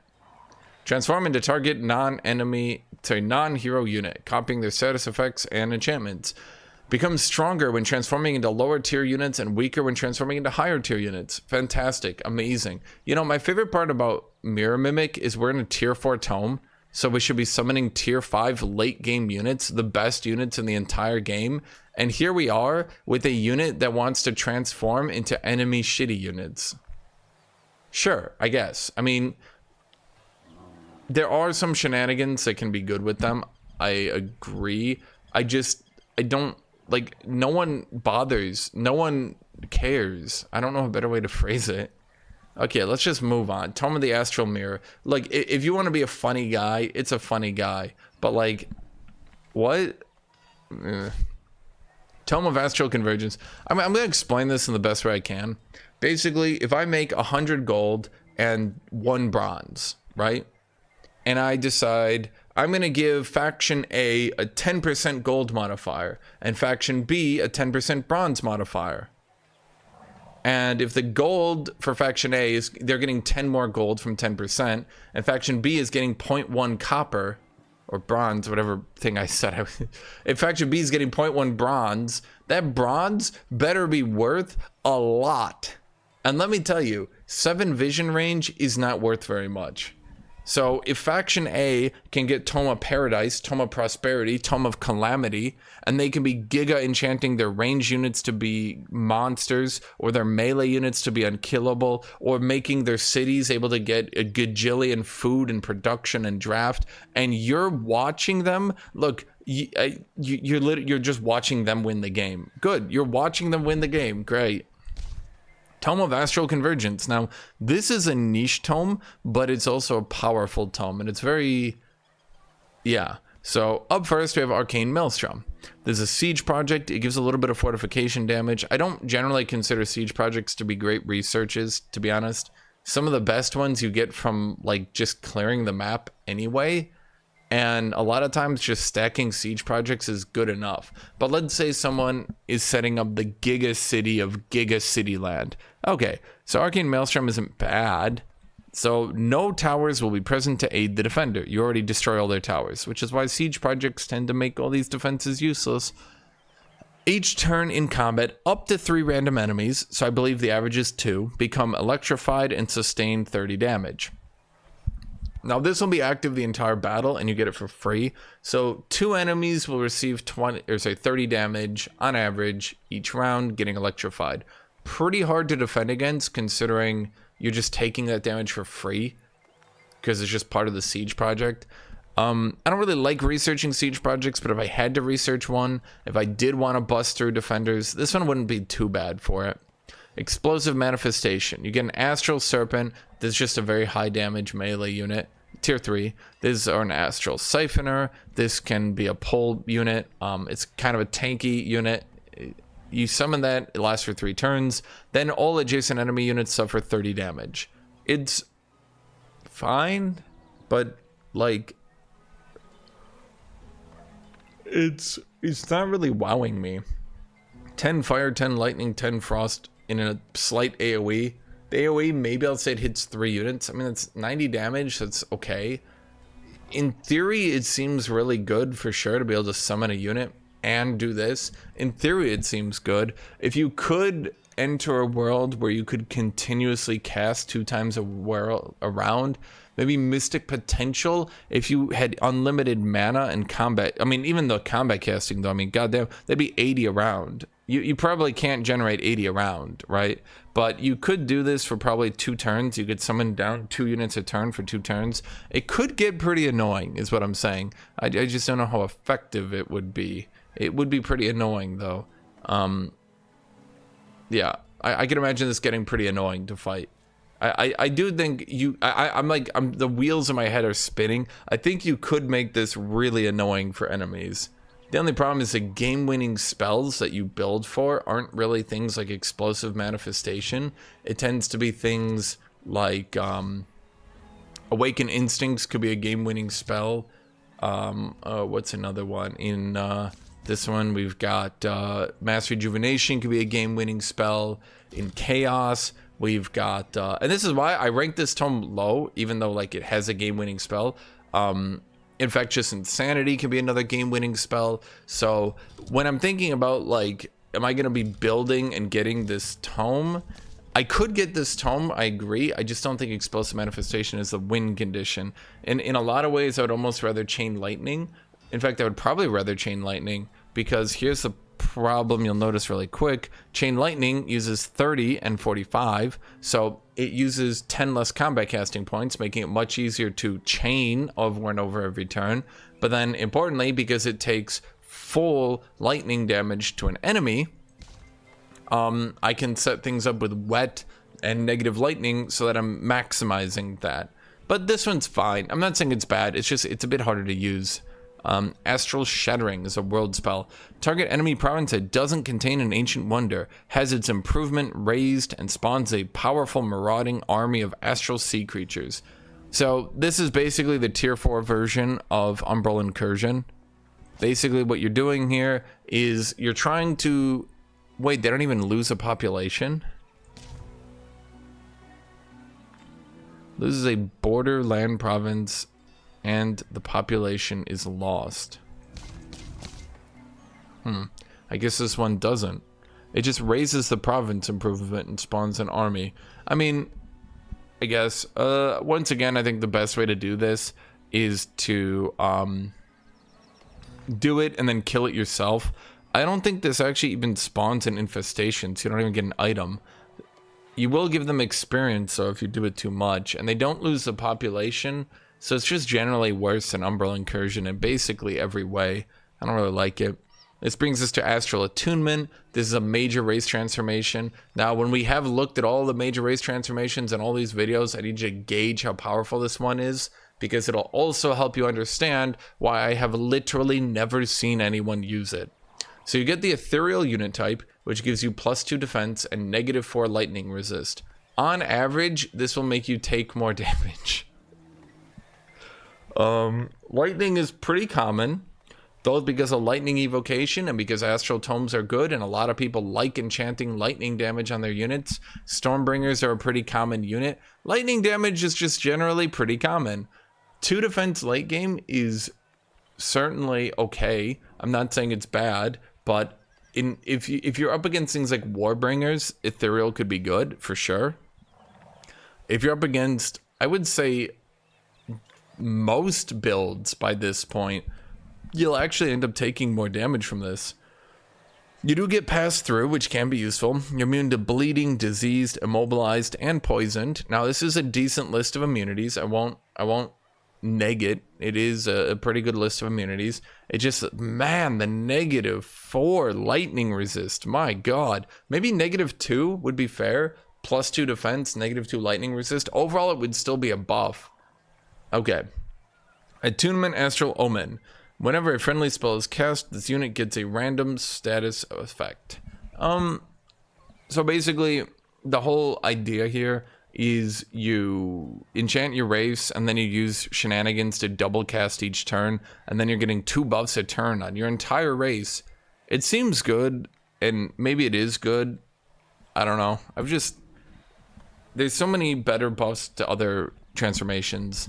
Naga gives you perfect synergy with Downpour. Plant allows you to get Force of Nature for absolutely amazing damage. Celestial makes you immune to control loss, so you can easily defeat a lot of insanity builds. Undead gives you Lifesteal, which can go crazy. Materium doesn't have a major race transformation, does it? No, it does not. Materium also exists. Materium is, I would actually overall say Materium are the worst tomes in the game, and they probably, okay, in my opinion, I know Gold Touch being a minor race transformation makes it useful. I'd kind of like to see it if Gold Touched was changed into a major race transformation, or maybe they added to Tome of the Crucible like a clockwork major race transformation, like make your people constructs. Something, I don't know. I mean, constructs should probably, God, I need to stop complaining about Materium tomes. Okay, so Astral Convergence, what does it do then? Why would I say it's niche? Why would I say it's good? Cascading Power! Sustained World Spell. Whenever you cast a spell in tactical combat, add a stack of Cascading Power to that combat. What does stack of Cascading Power do? A random enemy unit takes 20 lightning damage at the start of the owner's turn. For each stack, another random enemy unit sustains damage. Wait. What? Yeah, no, that's right. Whenever you cast a spell in tactical combat, add a stack of Cascading Power. Meaning, if you can cast on the first turn, boom, there's 1. Now they take 20 damage a turn. If you cast on your second turn, now they take 40 damage. Then 60, then 80, then 100, then 120, then 140, then 160, and so on, and so on, and so on. Basically, in other words, Cascading Power has absolutely insane synergy with lightning builds, absolutely insane synergy with builds that stack spells and cast a lot. It has a lot of synergy with a lot of the things I just mentioned. It's really, really good. Astral Convergence could give only Cascading Power and people would still pick it. Maybe not on their first go around, but after a tier 5 tome, you go back, you pick up Astral Convergence, you get Cascading Power, and you are strong now. Our Tome of the Stormborne. this is outrageously good. Why is it outrageously good? Because Stormbringer is an absolutely insane unit. What does Stormbringer do? Stormbringer is a tier 4 racial unit. Being tier 4, it is generally going to be tanky. 104-4. This makes it tankier than tier 3 units. Its main effects are Storm Strikes, which even in the beta has not been bug fixed properly. Strikes target enemy unit, deal lightning damage to up to other enemy units within hexes. So, there you go. I know I talked up how good their tooltips are. This is like one of the only ones that has never been bug fixed, and I do not know why. So, you have a huge chance of electrifying enemies, which gives you huge crazy synergy with, I mentioned again, your lightning blades. So you hit an enemy, electrify them. Now the rest of your attacks deal more damage. That's really good. AoEing that electrified is really good. Dealing lots of AoE is really good. Electrifying all your enemies is really good. Their ranged ability is absolutely crazy. At up to 3 range, you deal damage to enemies in a 3 hex line. So it's actually 3 range, but it's actually 5 range. Because you can hit in the hex, then 2 behind it to be up to 5 range. It always hits, so it ignores all evasion, everything. Say goodnight, Fey Mist. You don't do anything anymore. All enemies become electrified, and this counts as a physical ranged base attack. So remember that amplified arrows I was talking about earlier? These Stormbringers, they throw this, hit multiple enemies, and then they electrify all of them, and then they proc all your ranged buffs on all of them, and then they, if you have amplified arrow, hit more lightning damage on all of them, and then they sunder all their resistances, and then after you throw your Storm Trident, you can run up other Stormbringers and hit enemies in melee for massive damage. It's also a skirmisher, so it doesn't trigger opportunity attacks. It can freely run out of melee, and it is swift, so it ignores slow terrain. This is a very powerful unit. And of course, that brings us to the rest of the Astral Affinity tomes. Okay, so Stormbringer is why you go this tome. Everything else is a bonus buck. Okay, first up, well, no, actually, Downpour and Lightning Storm are also really good. Bounty of the Sea. Target owned city gains double the base resources from coastal province improvement. -10 city stability. I mentioned this the last time I went over this tome. This is really not that appealing. If I had 5 coastal provinces, that's 25 resources for -10 city stability. It's fine, I guess.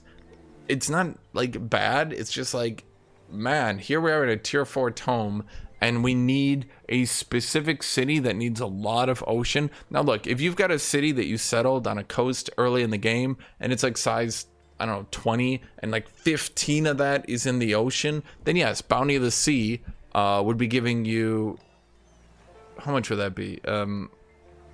75 resources.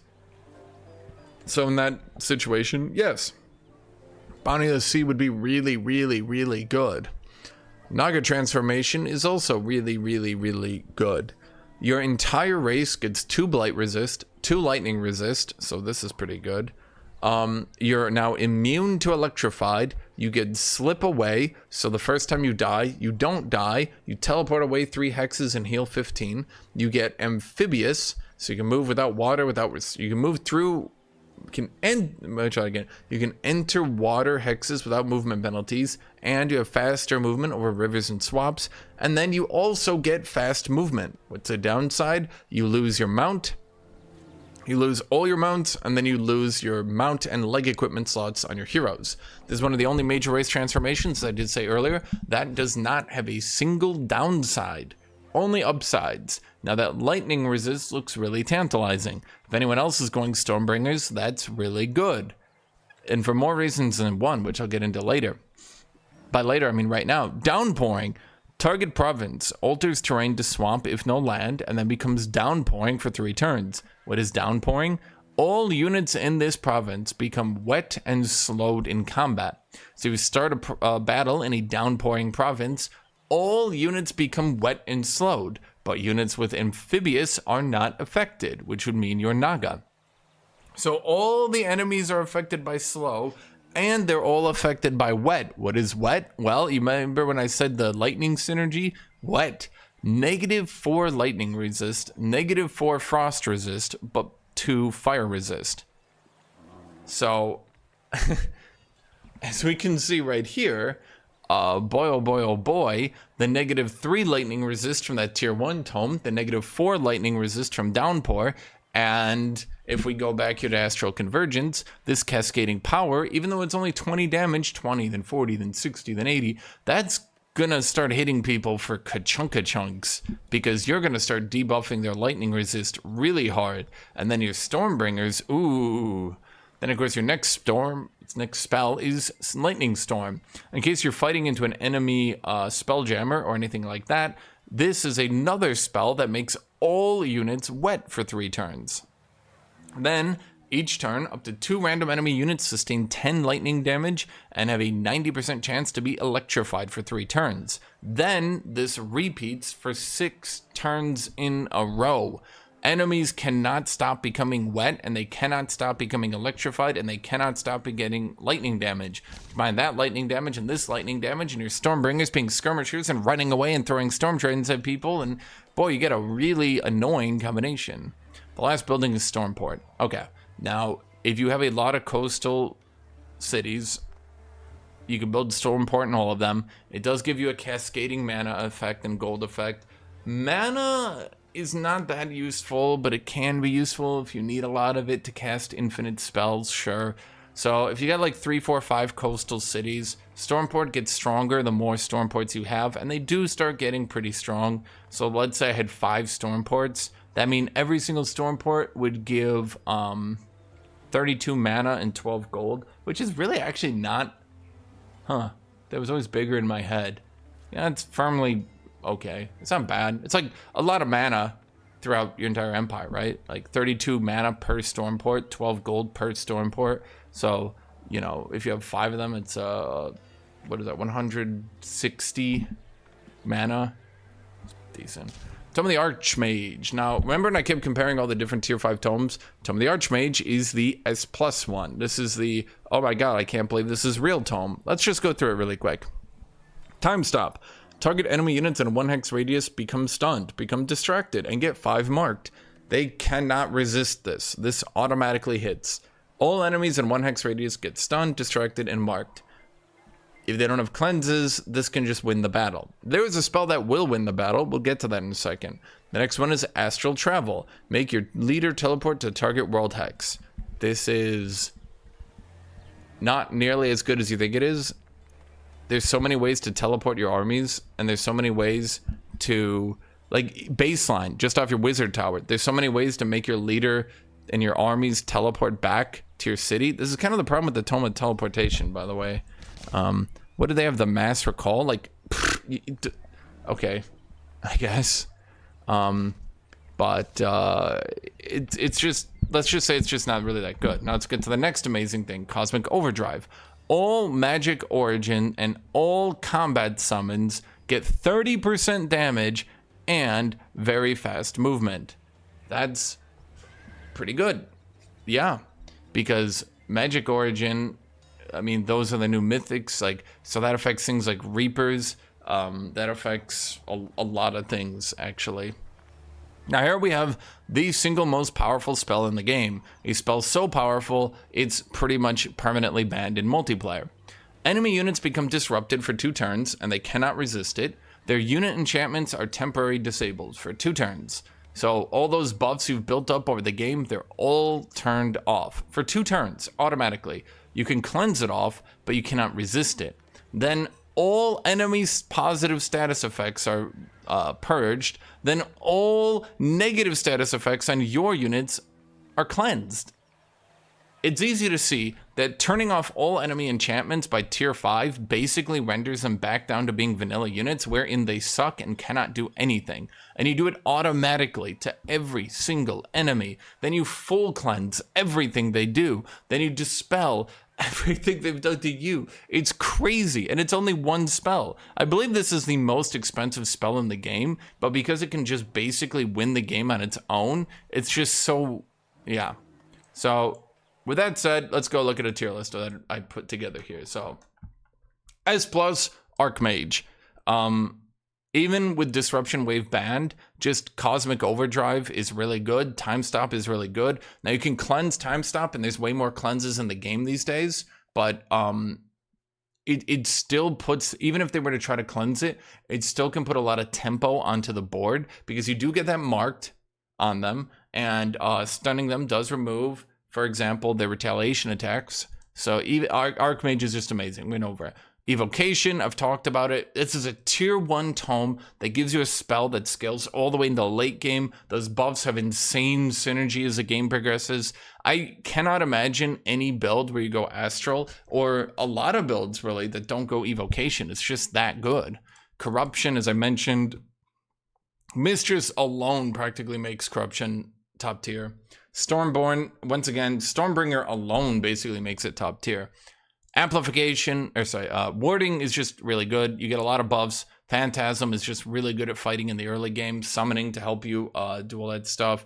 Then, of course, you got the buff to your unit's defenses against like half of the magical damage. That's a pretty good enchantment. Race modification. It affects your heroes too.